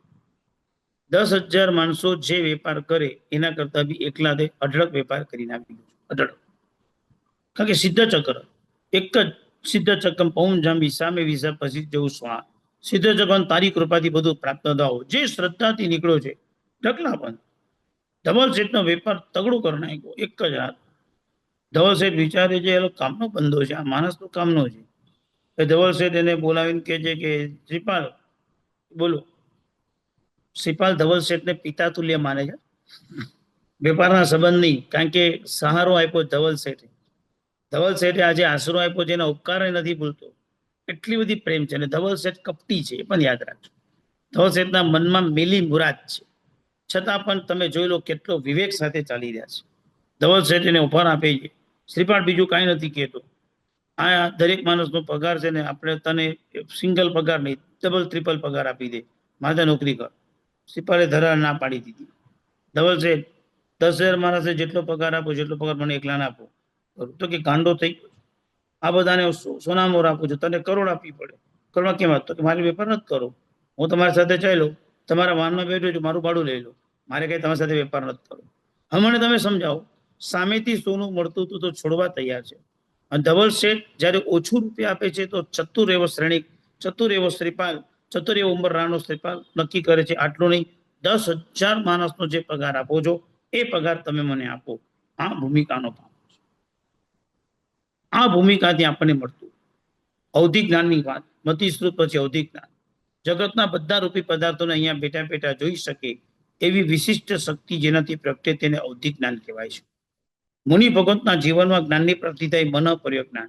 સામેવાળા વ્યક્તિના મનના વિચારોને અહીંયા બેઠા બેઠા જાણી શકે અને જોઈ શકે તે મન પર્ય જ્ઞાન છે. અને કેવળ જ્ઞાન જગતના તમામ પદાર્થોને એક સાથે જાણી શકે અને જોઈ શકે આટલી ભૂમિકાળું જ્ઞાન તેને કેવલ જ્ઞાન કહેવાય છે. આવી અદ્ભુત કેવળ જ્ઞાનની ભૂમિકા, 5 જ્ઞાનનું સ્વરૂપ આપણા સુધી પહોંચ્યું. 5 જ્ઞાનના સ્વરૂપમાં શ્રુતક જ્ઞાન એનો આજે અદ્ભુત વારસો. ભગવાન મહાવીર સ્વામી દાદાનું આજે જન્મ કલ્યાણક, જયંતી નહીં, જન્મ કલ્યાણક શબ્દ બોલવાનું. ભગવાન મહાવીર આજે જન્મ્યા હતા. ઘરની અંદર તોરણ બંધાવજો. જે લોકો ઘરની અંદર શ્રાવક શ્રાવિકાઓ વાપરતા હોય, આંબીલ ન હોય, શીરો બનાવજો. શીરો બને મારા પ્રભુનો આજે જન્મ કલ્યાણક છે, અને પ્રભુનો જન્મ ઉજવવાનો. બીજા કઈ પોતાના જન્મ ઉજવવાની વાત નથી, પણ પ્રભુનો જન્મ કલ્યાણક ઉજવવાનો. કેમ? નારકા આપી મોદન તે યસ્ય કલ્યાણ પર્વસુ પવિત્રમ તસ્ય ચરિત્રમ કોવા વર્ણયિતુમ ક્ષમા. કોવા વર્ણયિતુમ ક્ષમા. જે નરકના જીવો પણ આનંદિત થઈ જાય છે, જેના પરમાત્માના કલ્યાણક થયા. 5 કલ્યાણકમાં અજવાળા થાય અને નરકના જીવોને સુખો મળે. આવા પ્રકારની ભૂમિકાને લઈને જ્યારે ચેવન જન્મ અને કેવળ જ્ઞાન વખતે અજવાળા થાય છે, અને બાકીના 5 કલ્યાણકમાં ક્ષણિક સુખ નરકના જીવોને પણ પ્રાપ્ત થાય છે. નારકા આપી મોદંતે યસ્ય કલ્યાણ પર્વસુ, જેમના કલ્યાણ પર્વમાં નારકના જીવોને પણ હર્ષ થાય છે. પવિત્રમ તસ્ય ચારિત્રમ, એમના પવિત્ર એવા ચરિત્રને કોવા વર્ણયિતુમ ક્ષમા, કોણ વર્ણન કરવા માટે સામર્થ્ય વાળો થાય? એ મધ્યરાત્રિ ચૈત્ર સુદ 13ની ત્રિશલા માતાએ મધ્યરાત્રિએ કેવી અદ્ભુત અનુભૂતિમાં ગયા હશે. ધૂળ એકદમ શાંત હતી, પ્રજા સુખ ચેનમાં હતી, વાતાવરણ બધાયમાન હતું, જ્ઞાનની દિવ્યતાઓ પ્રગટી રહી હતી, સરોવરના નીર વધ્યા હતા, સૂર્ય અને ચંદ્રના તેજ વધ્યા હતા, એકદમ વાદળ વગરનું નિરાલંબન અદ્ભુત આકાશ હતું. દરેક પ્રાણીઓને માળા મળી ગયા હતા, બધા પંખી પ્રાણી સુખ ચેનમાં સૂઈ રહ્યા હતા, પ્રજાજનોને પણ સુખ ચાલી રહ્યું હતું, વાતાવરણ બધાયમાન હતું, ગુંજારો પવનનો સરસ વાઈ રહ્યો હતો. રાત્રે 9 વાગ્યાના સમયથી ઠંડક પણ સારી બેસી ગઈ હતી અને આજે મંદ મંદ પવનની લહેરીની અંદર ઘુવડ જેવા પ્રાણીઓ રાતના જાગીને ભગવાન જ્યાં જન્મવાના છે તે શિખર તે મહેલની અગાસી પર આવીને બેસી ગયા હતા. જય જય જય જયના શબ્દો ત્યાં ગુંજારો થઈ રહ્યા હતા. માતા પણ સૂઈ ગઈ હતી, રાજા પણ સૂતો હતો. નજીકમાં રહેલી બધી દાસીઓને પણ આજે ઊંઘ આવી ગઈ હતી. આજે મીઠી નીંદર હતી, મજાની નીંદર હતી, કારણ કે આજના દિવસે ધરતી પર કઈક અદ્ભુત અવતરણ થવાનું હતું. આ ધરતી નવ પલ્લવિત બનવાની હતી. મેઘની જેમ વરસવાનું હતું. આજે આ ધરતીને નવ પલ્લવિત કરવા માટે અને ભવ્ય જીવનના અંકુરોને ખેડવા માટે વૃષભ સમાન કોઈ વ્યક્તિત્વનું આજે અનુભૂતિનું અવતરણ હતું. પુણ્ય થાળીની પુણ્યાઈ વધતા વધતા 9ના 10 વાગ્યા, 10ના 11 વાગ્યા, મધ્યરાત્રિના એંધાન થવા લાગ્યા અને એક પછી એક ગ્રહ પોતાની દિશા બદલી આકાશની અંદર ખગોળ દુનિયા બદલી નાખી. યાદ રાખજો, આકાશમાં ગ્રહો સારા થાય ત્યારે જન્મ નહીં, પ્રભુના જન્મ પ્રભાવે ગ્રહોએ પોતાની દિશા દશા બદલી નાખી. એક પછી એક ગ્રહ, મેષ રાશિ, આ રાશિ, મીન રાશિ, કન્યા રાશિથી પોતાના ડિગ્રી લઈને ઉચ્ચ કુળમાં જવાની શરૂઆત કરી. એક પછી એક ગ્રહ પોતાના ઉચ્ચ સ્તરમાં જવાનું શરૂઆત કરી દીધી. પોતાની ભૂમિકાને તે નજદીક દૂર બંધારણમાં ગ્રહો આપોઆપ સેટ થઈ ગયા. પ્રજા નીરવ શાંત સુખમાં હતી. આખું વાતાવરણ જગતમાં આવું અદ્ભુત નેશનલ આવી રાત બનતી નથી એવી રાત આજે બનેલી છે. ઇન્દ્રનો સમાચારની રાહ જોઈ રહ્યો છે દેવલોકની અંદર કે ક્યારે એવો ધન્ય પલ આવે, ક્યારે એવી ધન્ય ક્ષણ આવે કે જે ક્ષણની અંદર હું પરમાત્માના કલ્યાણકને યાદ કરીને પ્રભુનો જન્મોત્સવ માટે દોડું. ચમન થઈ ગયું છે, નવોત્તમ સ્તોત્રની રચના થઈ ગઈ છે, એ બેઠો છે પણ ચિંતન સતત તીર્છાલોકમાં ચાલી રહ્યું છે. અને એ વખતે બરાબર મધ્યરાત્રિએ કોઈ પણ પ્રકારની પીડા વિના મારા પ્રભુ મહાવીર સ્વામીનો, મારા પ્રભુનો જન્મ થયો. મારા પ્રભુ ત્રણલોકના નાથ અવતરણ પામ્યા, રડ્યા નથી, માતાને પીડા નથી અને પ્રભુનો જન્મ થયો. એક જન્મ્યો રાજ દોલારો, જગનો તારણહારો. અયો અદ્ભુત દાદાનો જન્મ થયો, પ્રભુનો જન્મ થયો અને 56 કુમારિકા સૂચિકરનું નિવારણ કરી એ જ રાતના 1 કરોડ કળશો દ્વારા મેરુ પર્વત પર અભિષેક કરવા દ્વારા શું કમાલ થઈ ગઈ, શું ભક્તિ થઈ. બીજા દિવસે રાજાને સમાચાર મળ્યા, ઘરે બાળકો જન્મ્યા. શું સુખ વૈભવ, પ્રજાજનોને મુક્ત કરી દીધા, બંદીજનોને મુક્ત કરી દીધા, ટેક્સ મુક્ત કરી દીધા. 12 દિવસનો મહોત્સવ મંડાઈ ગયો. ચારે બાજુ નગરની અંદર તરનો ઘરની અંદર બંધાયા. પ્રભુનો જન્મ થાય, કોને આનંદ ના આવે? આજે મારા પ્રભુનો જન્મ દિવસ છે, કોને આનંદ ના આવે? મારો નાથ જન્મ્યો છે, હું કેટલું કરી શકીશ? મારા નાથનો જન્મ દિવસ છે. એ સાચો જન્મ છે કે મારા પ્રભુનો જન્મને હું મનાવું. મારા પ્રભુ જન્મ્યા. આજેનું શાસન એ ભગવાન મહાવીર સ્વામીના શાસનમાં આપણે બધા બેઠા છીએ. એ પ્રભુ મહાવીર સ્વામીને યાદ કરીએ. સાથે આજે જ્ઞાનનો દિવસ. 51 ગુણ છે, 5 જ્ઞાન, મતિ જ્ઞાન 28, શ્રુત જ્ઞાનના 14 ભેદ, અવધિ જ્ઞાનના 6 ભેદ, મન પ્રજ્ઞાનના 2 ભેદ, કેવળનાનો 1 ભેદ. 51 સાથિયા, 51 નૈવેદ્ય, 51 ફળ, 51 લોકોત્મક અવસર. ઓમ હ્રીમ નમો નાનસ્સ. ઓમ હ્રીમ નમો નાનસ્સ પદની 20 માંદી નૌકારવાળી પ્રતિકવન પડી લેવાનું અને સામે અને પચખાન પાડવાની વિધિ. અને વર્ણ છે સફેદ, જેમને પણ આજે એક વર્ણનું એક ધાન્યનું આંબીલ યા તો એક જ વર્ણનું આંબીલ કરવાનું હોય. સફેદ રંગના ચોખા, ચોખાના પુડલા, ચોખાની રોટલી, ચોખાની ગેસ, ચોખાના ભાત એને વાપરીને સુંદરતમ આજે આંબીલની આરાધના કરી શકાય તેવું સમજવાનું છે. 31 આવતીકાલના દિવસે સવારે પ્રવચનનો સમય 5:30 થી 6:30 નો રહેશે. 6:30 વાગે પ્રવચન પૂરું થઈ જશે. 6:30 વાગ્યાથી આશીષભાઈની સાથે 6:30 થી 7નો ટાઈમ પ્રાય કરીને છે. ઓમ બ્રીમ શ્રીમ અરહમ નમઃનો જાપ વિશ્વમાં શાંતિના અર્થે થશે. બહુ જરૂર છે અને આને જરા બી મજાકમાં ન લેતા. વર્તમાન કાળની પરિસ્થિતિ આંખ સામે છે. આપણે બીજું કાંઈ નથી જંગતા. નિર્દોષ લોકો અને નિખારસ લોકોની પણ જગતમાં કેવી પરિસ્થિતિ થઈ જાય. લડાઈ કોકની હોય, મૃત્યુ કોકનું થાય કે કેટલા માસૂમ જેઓ ઘર વગરના થઈ જાય અને જે મોંઘવારી ફાટશે એની તો આપણે વિચારણા નહીં કરી શકીએ. આખી વિશ્વ વ્યવસ્થા ખોરવાઈ જાય, લોકડાઉન લાગી જાય. આ બધી પરિસ્થિતિ આપણી આંખ સામે છે. પુણ્યનું સૂક્ષ્મ બળ ઊભું કરવાની મોટી તક આવી છે.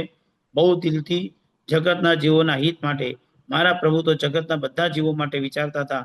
જો હોવી મુજબ શક્તિ સી સવી જીવ કરું શાસન રસી. મને તો એટલું જ ખબર છે એ આ બે વસ્તુ જે છે એને લઈને બહુ અદ્ભુત રીતે આરાધના કરજો કે જે સામે રાખજો અને એ બંને ભૂમિકાને સામે રાખીને અને એ તમે એક એવી અનુભૂતિના સ્તર પર જજો કે જેના કારણે આ જગતની અંદર આપણી પોતાની ભૂમિકાએ આપણા સૂક્ષ્મ બળથી શાંતિ પ્રવર્તે, જગતના જીવો પ્રજાજનોને સુખ મળે, સાતા મળે. આવા ભાવ સાથે કરજો.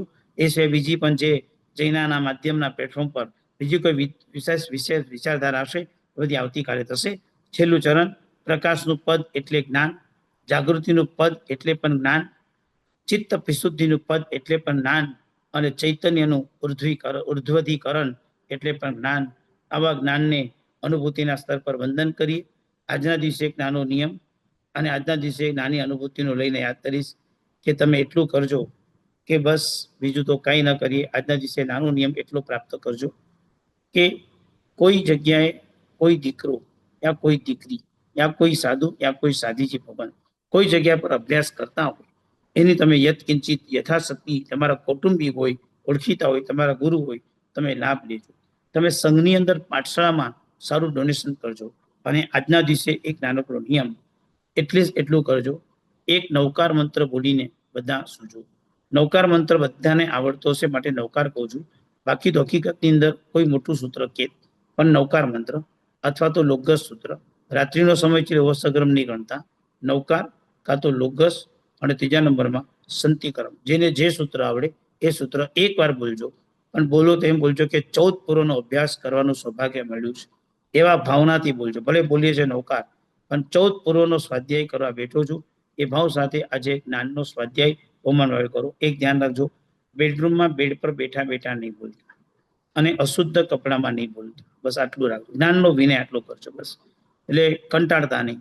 કંટાળ્યા વિના કપડાં ચેન્જ કરી સરસ મજાની રૂમમાં બેસી એક નૌકાર બોલી અને પછી તમે સંથારા પર સેન કરવા જજો. થઈ શકે તો નિયમ લેજો. નાનો પ્રયત્ન. નમ્રતાનું સિદ્ધાનમ નોજન કર્મ સગમ ધારના વચકાનું સદાકારિણમ મહત્તાકારિણમ સત્યાકારિણમ ઓછી રહી.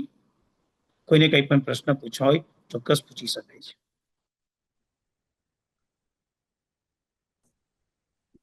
Parasbhai, Atul બોલું છું.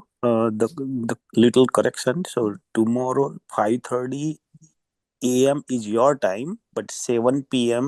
Chicago time the Parvachan will start. Just wanted to make sure yeah. Okay. Thank you. જય જિનેન્દ્ર અને પ્રણામ. અત્યારના મારી પાસે કોઈ ચેટ પર ક્વેશ્ચન આન્સર છે નહીં કોઈના. મને લાગે છે પારસભાઈ તમારું લેક્ચર એટલું મેસ્મરાઇઝિંગ છે કે બધા લેક્ચરમાં ખોવાઈ જાય છે અને સવાલ પૂછવાનું જ ભૂલી જાય છે.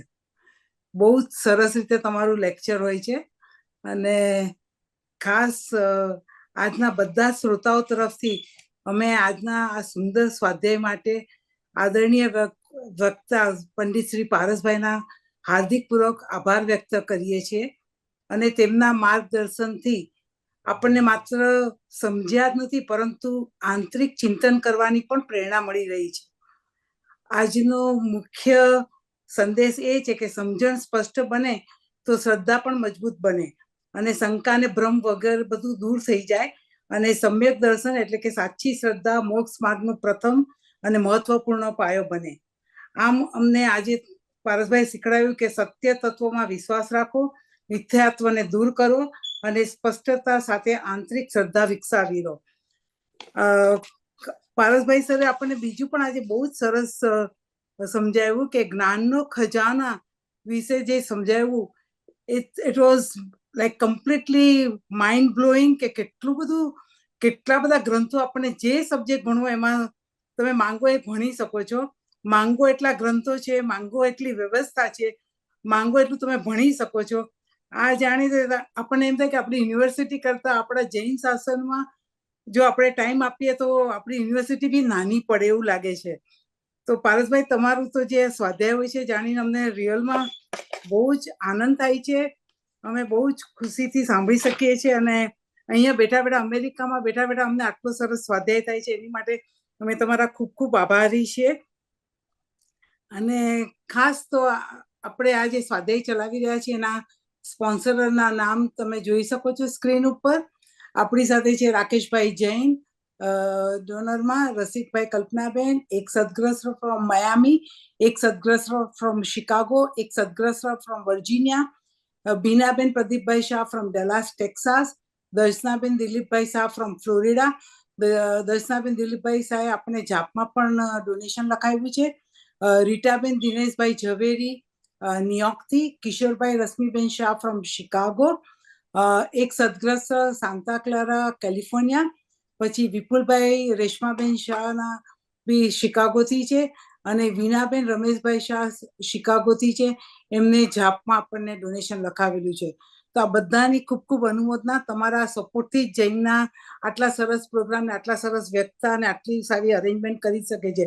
તો please continue sharing your support to JAINA, કે અમને પણ આગળ સારા કામ કરવાનું મોટિવેશન મળે.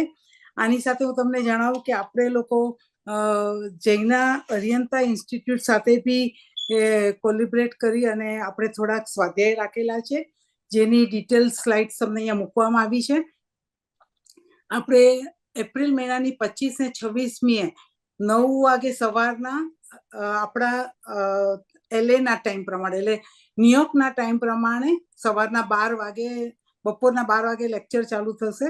અને એ છે એન્ગેજમેન્ટ અનેકાવાદ અને ઇન્ટેલિજન્સ ડાયલોગ્સ પર છે. પછી એ 25 અને 26 2 દિવસના કમ્બાઇન્ડ 2 દિવસ કન્ટિન્યુઅસ છે. સન્ડે પછી મે 17માં બી અમે બીજા લેક્ચર બીજું સ્વાધ્યાય રાખેલો છે, વેબિનાર રાખ્યો છે. એ પણ આપણા LA ના 9 વાગ્યાનો ટાઈમ છે સવારનો, અને ન્યુયોર્કનો સવારના બપોરના 12 વાગ્યાનો ટાઈમ છે. એટલે શિકાગોનો બપોરના 1 વાગ્યાનો ટાઈમ છે. તો પ્લીઝ તમે આ જે પેસિફિક ટાઈમ લખેલો છે, એટલે તમે તમારા જે બી સ્ટેટમાં હોય એ પ્રમાણે તમારો ટાઈમ એડજસ્ટ કરીને જોડાજો. અને જૂનની 7મી બી અમે બીજું એક વેબિનાર રાખેલું છે. તો આ બધા જ તમને બહુ જ હેલ્પફુલ થશે. અને તમારે ઘરે બેઠા તમારા જસ્ટ ઝૂમની લિંક પરથી જોવાનું છે. તો it's a very interesting step, અને બહુ જ સારું પ્રયત્ન જૈના કરી રહી છે. તો please support Jaina, join our programs. અને અમે લોકોએ તમને ઇવન અમારો જે સર્વેના પેપર્સ મોકલાવ્યા છે, એમાં પણ ખાસ રિક્વેસ્ટ છે કે તમે પ્લીઝ સર્વેમાં બી જોઈન થજો. સર્વે કરીને અમને મોકલાવજો, જેથી અમને ફ્યુચરમાં કયા પ્રોગ્રામો કરવા અમને ખબર પડે. ક્યાંક અમારી ભૂલ બી થતી હોય તો અમને સમજણ પડે કે અમે સુધારો કરીએ, અને કેવી રીતે અમે આપણા સમાજને હેલ્પફુલ થઈ શકીએ. એ જૈનાનો ખાસ ઇન્ટરેસ્ટ છે. તો પ્લીઝ હેલ્પ અસ આઉટ.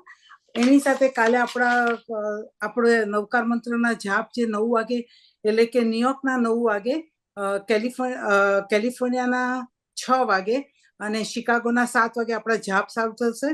અને જાપની પહેલા અમે લોકો ઇવન જે અત્યારના પારસભાઈ સરે સમજાવ્યું કે એક બ્રિકથી આપણે દેરાસર બનાવી શકીએ છીએ, એ જે જૈન સેન્ટર આસિસ્ટન્ટ કમિટી અમારી છે, એને પણ અમે કાલે લોન્ચ કરવાનું છે. તો બધાને રિક્વેસ્ટ છે કે પ્લીઝ જોઈન.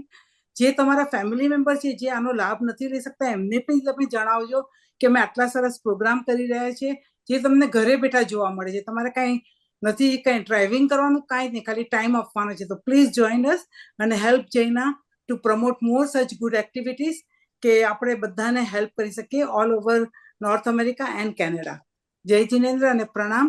કોઈને કઈ સવાલ છે કે પછી પારસભાઈ સરને આપણે? કલ્પનાબેન, એક કરેક્શન છે. આપણે નવકાર મંત્રનો જાપ નહીં, પણ આપણે ઓમ રીમ શ્રીમ અરહમ નમઃનો જાપ કરશું. યસ, સોરી, મારી ભૂલ થઈ ગઈ. મિચ્છામિ દુક્કડમ. મારી પાસે કોઈ ક્વેશ્ચન છે ચેટ ઉપર? હા, એક ચેટ ઉપર એક ક્વેશ્ચન છે કે આપણા કમ્પ્યુટર વર્લ્ડમાં આ ગ્રંથ બુકનું મહત્વ જણાવજો અને જ્ઞાનની મહત્વ જણાવશો. પ્રશ્ન શું પૂછો, ખ્યાલ ના આવ્યો. પંડિતજી, એમને એવો સવાલ પૂછ્યો છે કે આપણા કમ્પ્યુટરનો જમાનો જે છે, એમાં ગ્રંથ બુકનું મહત્વ શું છે એ જણાવો અમને, અને જ્ઞાનની મહત્વતા સમજાવો. એક વાત ખાલી એટલી મૂકી દઉં કે પહેલાના કાળમાં માણસ ઘોડા ગાડીમાં જતો હતો, આજના જમાનામાં માણસ ગાડીમાં કે બાઇક પર જાય છે. આ બંનેની અંદર ખાલી કલ્પના કરીએ, કોઈ બી જગ્યાએ ટ્રાવેલિંગ કરીને 12-1 વાગે પહોંચ્યા માનો કે, એક સમય એવો હતો કે ઘોડા ગાડીમાં પહોંચે એટલે ઘોડો, હોર્સ, એને આપણે છાયડામાં ઉભો રાખતા હતા. પછી આટલા વખત સુધી આવ્યો હોય દોડીને, એટલે મોઢામાંથી સહેજે ફીન નીકળે, એટલે એને ખાવાના ચણા અને પાણીની ડોલની વ્યવસ્થા કરીને એની પાસે મૂકીને જતા કે એ સાથ આપવાના. અને હવે માનો કે ગાડીમાં કે બાઇકમાં ગયા હોઈએ, તો ગાડી ને બાઇક એક એવી વસ્તુ છે કે એને પણ છાયડે મૂકવી પડે. બંનેની ભૂમિકામાં કેટલો ફરક છે કે જ્યારે ઘોડા ગાડીમાં જતા હતા, ઘોડો લઈને જતા હતા, ત્યારે આપણે ઘોડાની ચિંતા કરતા હતા પડી. જ્યારે હવે ગાડીમાં કે બાઇક પર જઈએ અને એ તડકામાં એની સીટ તપી ન જાય, ગરમીમાં એ વધારે ખરાબ ન થઈ જાય, એટલે ચિંતા કોની કરીએ? આપણી સ્વાર્થની, પરાર્થની કોઈ ચિંતા. બસ આવી એક છે. વર્તમાનમાં કોમ્પ્યુટર યુગ એટલે એમનો પ્રશ્ન પ્રાય એવો હોય એવું હું સમજુ છું કે કોમ્પ્યુટરનો વર્તમાન યુગ, જમાનો તો આગળ વધે એને આપણે કઈ રોકી ન શકીએ. પરિવર્તન યોગ અને પરાવર્તન યોગ તો આપણી આંખ સામે છે. સમયની સાથે ચાલવું તો જોઈએ એવું આપણે સમજીએ તો છીએ અને આપણે પ્રયત્નપૂર્વક ચાલી રહ્યા છીએ, એમાં ના નથી. પરંતુ આ યુગમાં ગયા પછી શ્રીલંકાચાર્યનું એક વાક્ય છે કે અગ્નિ સર્વનાશકમ. કારણ કે આપણે બધા જ જાણે છે કે આખીર આ યુગ આપણા હાથમાં નથી, કોકના હાથમાં છે. અને એ ધારે એવો અર્થઘટન કરી શકશે, ધારે ત્યારે એને વાયરસ આપી શકશે, ધારે તેને ઉડાડી શકશે. આવી કોઈ પણ ઘટના બનવા પાડે છે. માટે એક એની કોપી આપણી પાસે રહેવી જોઈએ. તમે પણ જ્યારે કામ કરતા હશો તો તમે હાર્ડ ડિસ્કમાં બી રાખતા હશો, બીજામાં બી રાખતા હશો, સ્પેસ પર બી રાખતા હશો, એક પેનડ્રાઈવમાં રાખતા હશો, વગેરે વગેરે. એનો મતલબ એ છે કે આજના યુગમાં જે જન ગ્રંથો સાથે કોમ્પ્યુટર યુગમાં તમે ભલે ચાલ્યા, પણ આપણા મર્મ, આપણી સંવેદના ગુરુ પાસેથી લેવાની છે. 2015-16માં જ્યારે કેલિફોર્નિયા આવ્યો હતો ત્યારે એક યુવાને પ્રશ્ન પૂછ્યો હતો. કયો યંગ છોકરો આવી ગયો મારી સામે અને મને કે આટલું બધું જ્ઞાન ક્યાંથી મેળવ્યું? મેં તો ગુરુ પાસે. તો કે મારી પાસે પણ ગુરુ છે. તો કે તમારા ગુરુનું નામ શું? મેં કીધું પૂજ્યપાદ જય ગોશ્રી મહારાજ સાહેબ છે ને ઇન્ડિયામાં સંત, એ મારા ગુરુ છે. પણ એની સામે મેં હવે ઘણી પ્રશ્ન પૂછવા ના જોઈએ, પણ મારાથી પૂછાયું તારા ગુરુ કોણ? મને કે ગૂગલ ઇઝ માય ગુરુ. ગૂગલ ઇઝ માય ગુરુ. મને ત્યારે ગૂગલનું બહુ નોલેજ નહીં, કે આપણે બહુ બધું અભ્યાસ બી કર્યો ને આપણે એવું આવડે પણ. એટલે મેં કીધું ગૂગલ ઇઝ ગુરુ. પછી હું તો અટકી ગયો, તો હશે ગૂગલ કોઈ છે બહુ મોટી દુનિયા, આપણે ખબર નથી. હવે એ વ્યક્તિ આગળ વધ્યો, મને કે એક કામ કરો ને સાહેબ, તમે મને કાંઈ પણ પૂછો, હું તમને ગૂગલમાં ફટ કરતું કાઢ્યા. બધું ઓકે ફાઇન હશે. મને એવું તો ઇંગ્લિશ આવડે નહીં, એટલે આપણે શું સર્ચ કરવાનું કહીએ. એટલે એ વખતે તો અમે બધું કાચું હતું 2015-16માં. એટલે પછી મેં વાતો વાંડી પાડી, તો મારે ઓલું અટકે નહીં. મને કે સાહેબ તમારા જે ગોસુરીમાં મારા ગૂગલમાં ડિફરન્સ, તફાવત શું તમારા જે ગોસુરી મારા ગૂગલમાં? હવે આમાં ડિફરન્સ કઈ રીતે કરો? જો ગમે તે હોય, વટ તો વટ છે ભાઈ. ત્યારે આપણે ગમે તે રીતે પરિસ્થિતિની અંદર એ વિચારે કે નહીં આપણા ગુરુ આપણા ગુરુ. અને ગૂગલનું બહુ નોલેજ નહીં, એટલે બહુ આમ ભાવથી આપણે નૌકાર ગણવા પડે કે જવાબ શું આપો આવા ટાઈમની અંદર. અત્યારે મને થોડુંક સામાન્ય નોલેજમાં મને જે યાદ આવ્યું મેં કીધું હતું. મેં કીધું મારા ગુરુને તારા ગૂગલમાં એટલો ફરક છે કે તારા ગુરુને ચાર્જ કરવું પડે, ચાર્જ ન હોય તો તારો ગુરુ કામ ન કરી શકે. મારા ગુરુ હંમેશા ચાર્જેબલ હોય, એને ચાર્જ ન કરવા પડે, અમને બધાને ચાર્જ કરે. અને તારા ગૂગલની અંદર જો લખેલું ન હોય, સ્ટોર કરેલું તો આવી જાય સર્વિસ નોટ ફાઉન્ડ. ત્યારે મારા ગુરુને પાસે જે પણ ન નાખેલું હોય ને, તું પ્રશ્ન પૂછે તો એનો જવાબ તેઓ આપી શકે, કારણ કે શ્રુતજ્ઞનો વારસો હોય. બસ આટલો જવાબ આપીને એટલું સમજાયું હતું કે આખી ગુરુનું સ્થાન એ ગુરુના સ્થાને ઉચ્ચ છે. એટલે દુનિયાની સાથે રહેવામાં હું ના નહીં પાડું કોઈ દિવસ. યુગ સાથે જ ચાલવું, પણ નુકસાન ન થઈ જાય એની તકેદારી રાખવી. પરિસ્થિતિ બદલાય, કેટલાક એથિક્સ સિદ્ધાંતને બરાબર સમજવા. પેલો સિદ્ધાંત આંખ સામે રાખવો, એથિક્સ શું છે આપણા, અને પછી કઈ પરિસ્થિતિ આપણી આંખ સામે આવી છે કે એની અંદર આપણે બેસ્ટમાં બેસ્ટ શું કરી શકીએ છીએ, એનો સમન્વય સુમેળ કરશો તો જ્ઞાન સાથે વિવેક બંને આવી ગયા, જામી જશું. હું આપના પ્રશ્નને આવું સમજ્યો, એટલે મેં એવો જવાબ આપવાનો પ્રયત્ન કર્યો છે. મે બી કદાચ તમારો પ્રશ્ન સમજાયો ન હોય તો એને વધારે ખુલાસો પછી કરશું. ગુરુજી બીજો બી એક ક્વેશ્ચન છે કે નેહલબેન લોઢા તરફથી છે. Jai Jinendra, explain the importance of each word of mantra Om હ્રીમ શ્રીમ અરહમ નમઃ. એમને આખો એ બધા શબ્દનો મતલબ સમજવો છે. ઓમ હ્રીમ શ્રીમ અરહમ નમઃ જાપ છે. એમાં ઓમ એ પ્રણવ છે, જેમાં અરિયન, સિદ્ધ, આચાર્ય, ઉપાધ્યાય, સાધુ એ 5 પદનું એકત્રીકરણ છે. અરિયંતનો અ લીધો છે, સિદ્ધનો સ લીધો છે, ઉપાધ્યાયનો ઉ લીધો છે, આચાર્યનો આ લીધો છે, અને સાધુનો મ લીધો છે. સાધુના અક્ષરમાં મ પૈક્યો છે. અને એ બધાની સંસ્કૃતમાં સંધિ કરે એટલે ઓમ બને. ઓમ ઓમ નહીં પણ ઔમ બને, અ ઉ મ ઔમ. પણ એને અત્યારે ઓમના ઉચ્ચારમાં લોકો જાય છે, એને શાસ્ત્રમાં ઔમના ઉચ્ચાર કહેવાય છે. એટલે એ ઔમ એટલે એક પંચ પરમેષ્ઠીનું પદ છે. કોઈ પણ મંત્રાક્ષરની આદ્ય શરૂઆત ઓમથી થાય.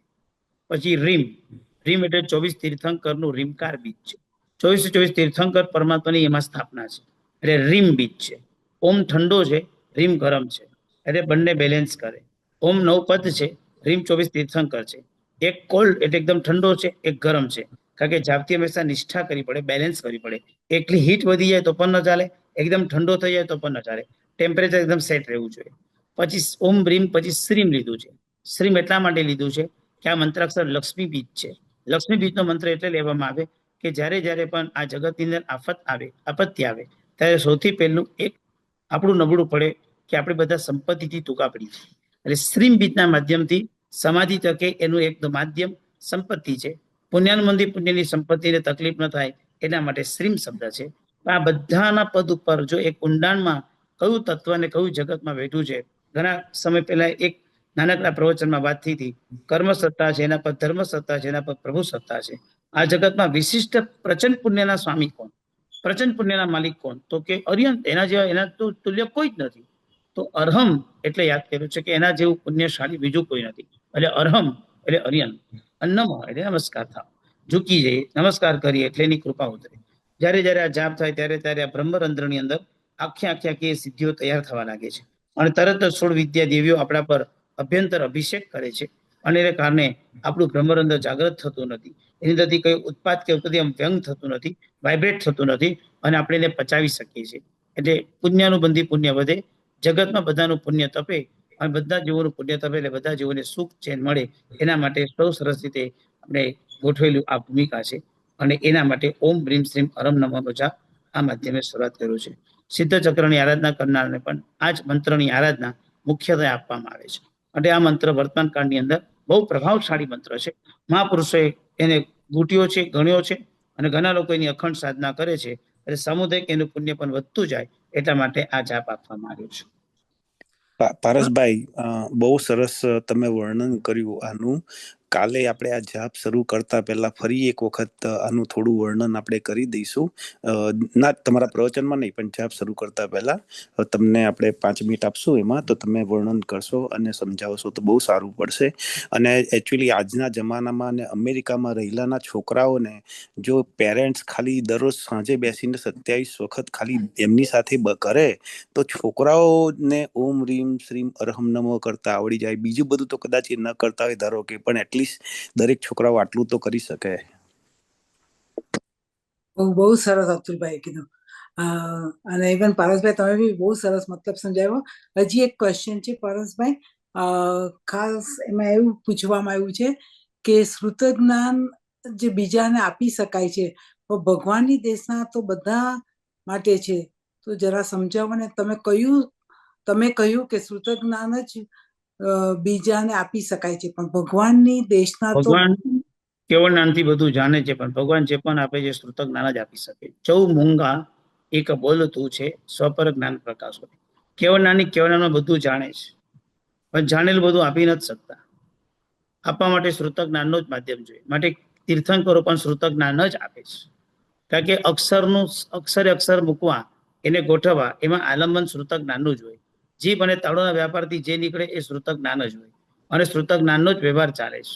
માટે કેવળનાની બધું જાણી શકે જુદી વસ્તુ છે, જાણવું જુદી વસ્તુ છે. દાખલા તરીકે અત્યારે મને કોઈ પૂછે કે પારસભાઈ ગોળ કેવો? ગોળ ગોળ એટલે હું કહીશ ગોળ જોયો છે ને, બહુ મસ્ત છે, એકદમ ટેસ્ટી હોય, ગળ્યો હોય એકદમ. હવે તમે મને કદાચ પ્રશ્ન પૂછો કે ગળ્યો એટલે કેવું, આનો હું શું જવાબ આપું? હું જાણું છું ખરી કે ગળ્યો એટલે સાકર જેવો, શેરડીના રસ જેવો, પણ ગળ્યો એટલે કેવો? ગળ્યો એટલે કેવો? હવે મારું સૂત્ર અટકી ગયું. કેવડી જાણે ખરી પણ આપી ન શકે, બસ અહીંયા લિમિટ પૂરી થઈ. એમ કેવળમાં બધું જાણી શકે છે, પણ જેટલું જરૂર છે એટલું. એટલે લખ્યું છે ત્યાં આગળ શ્રુત જ્ઞાનમાં, અનંત પદાર્થો અભિલાપ્ય અને અનભિલાપ્ય છે. અનભિલાપ્ય એટલે જે બોલી જ ન શકાય એવા છે, એ પદાર્થો ભગવાન નથી આપતા. અભિલાપ્ય પણ જેટલા આપી શકાય એટલા પદાર્થો પ્રભુ આપે છે. એટલે કે શ્રુત જ્ઞાનથી જ બીજાને પ્રકાશ થઈ શકે છે. કેવળ જ્ઞાનથી બધું જાણે, પણ વ્યવહાર શ્રુત જ્ઞાનથી જ ચાલે. કારણ કે એના વિના તમે આપી કેવી રીતે શકો, તમે બતાવી કેવી રીતે શકો, જણાવી કેવી રીતે શકો? આ કઈ એવું નથી ફિલિંગ હતી ને સમજાઈ ગયું. આપવાનું છે, મુખાકૃતિથી અક્ષરોને મેળવીને આપવાનું છે. 33 વ્યંજન અને 14 સ્વરને ભેગા કરીને જેટલા શબ્દો તૈયાર થતા હોય એટલા શબ્દોને ગોઠવીને આપવાનું છે. એના માટે આ શ્રુત જ્ઞાનની જ મહત્તા રહેશે. માટે તો સ્તવન પણ છે. રૂઢીને રડિયારી રે વીર તારી દેશના રે, રૂઢીને રડિયારી રે, અને એમાં લખ્યું છે સપ્તભંગી વિખ્યાતો, અને એમાં આ સ્તવનની પંક્તિ બહુ સરસ છે. એ દિવાળીના દિવસોમાં ખાસ ગવાય છે, અને ભગવાન કેવળનાને આપણે યાદ કરીએ છીએ કે કેવડી પછી પ્રભુએ સ્ત્રોત જ્ઞાન આપણે કેટલું સરસ રીતે આપ્યું છે. એટલે કેવળ જ્ઞાન મહત્વ જ છે, સ્ત્રોત જ્ઞાનથી આપી શકાય છે. બસ બીજા તો અત્યારના કોઈ ક્વેશ્ચન લાગતા નથી. બધાએ ખૂબ સરસ સમજાવવા માટે તમારો ખૂબ ખૂબ આભાર માન્યો છે, અને તમે હવે માંગલિક સંભળાવશો. પામિમી સવ જીવે સવે જીવાગમંતુ મે મિત્તિ મે સવ ભૂયેષુ વેરમ વજ્જન કેનહિ સ્યમસ્તુ સર્વ જગતઃ પરિનિર્તા ભવન્તુ ભૂતગણા દોષા પ્રયાન્તુ નાશમ સર્વત્ર સુખી ભવતુ લોકઃ. ચતારી મંગલમ અર્યંતા મંગલમ સિદ્ધા મંગલમ સાવ મંગલમ કેલી પંડતમ મંગલમ. ચતારી લોકોત્તમારી અંતર્લોકોત્તમા સીતા લોકે સાવ લોકોત્તમા કેવલી પંડતમ લોકોત્તમો. ચતારી શરણં પવચામિ અર્યંતે શરણં પવચામિ સિદ્ધે શરણં પવચામિ સાવ શરણં કેલી પંડતમ ધમ્મં શરણં પવચામિ. પાનાય વાલે મરે ચોરી કમ્યો તેનો ચમ કોહમ માનમ માયલમ પિજ્જમ તાદોષમ કલમ અબકાનમ પેસરમ રહી રસમાવતમ પર પરિવામ સમિચ્છત સરમ ચ ભૂસ્ત્રી સ્વેમ મુખ મુખ સંસક વિજ્ઞપોમ તુઘઈ નિબંધનાય 18 સભાવઠાનાઈમ એગો હમ નથી મેં કોઈ નામ ન સક સહી એવં મતિન મનસો અપાન મનુષા સહી એગો મેં સાસો અપાનાનંદ સંજો શેષાય મેં વેરવા સવે સંજોગ લક્ષણા સંજોગ મૂલા જીવેન પત્તા દુઃખ પરંપરા તમહા સંજોગ સંબંધમ સબમ તિવિન ઓસિરિયમ અરિયંતો મ દેવો ચાવત જીવમ સોધાવનો ગુરુનો જેને પન્નતમ તત્તમ ય સંવત્તમ એ ગય્યમ ખમીય ખમાવ્ય મય ખમ સભ જીવનિકાય સિદ્ધ શાખા આલોયન મુજ્જ વૈરન ભાવ સવે જીવા કમવસ 14 રાજ ભમંત તેમે સવ ખમાવ્યા મુજ્જવિ તે ખમંત જમજમ મણિન બદ્ધમ જમજમ પાયન ભાસ્યમ પાવમ જમજમ કાયન કયમ મિચ્છામિ દુક્કડમ તસ્સ મિચ્છામિ દુક્કડમ તસ્સ ઇચ્છામિ દુક્કડમ તસ્સ. બોલો શ્રી આદિશ્વર ભગવાન ભગવાન કી જય. જય. જય જિનેન્દ્ર. પ્રણામ બધાને. બધા તપસ્વીઓ સાકામાં રહેજો. જય જિનેન્દ્ર.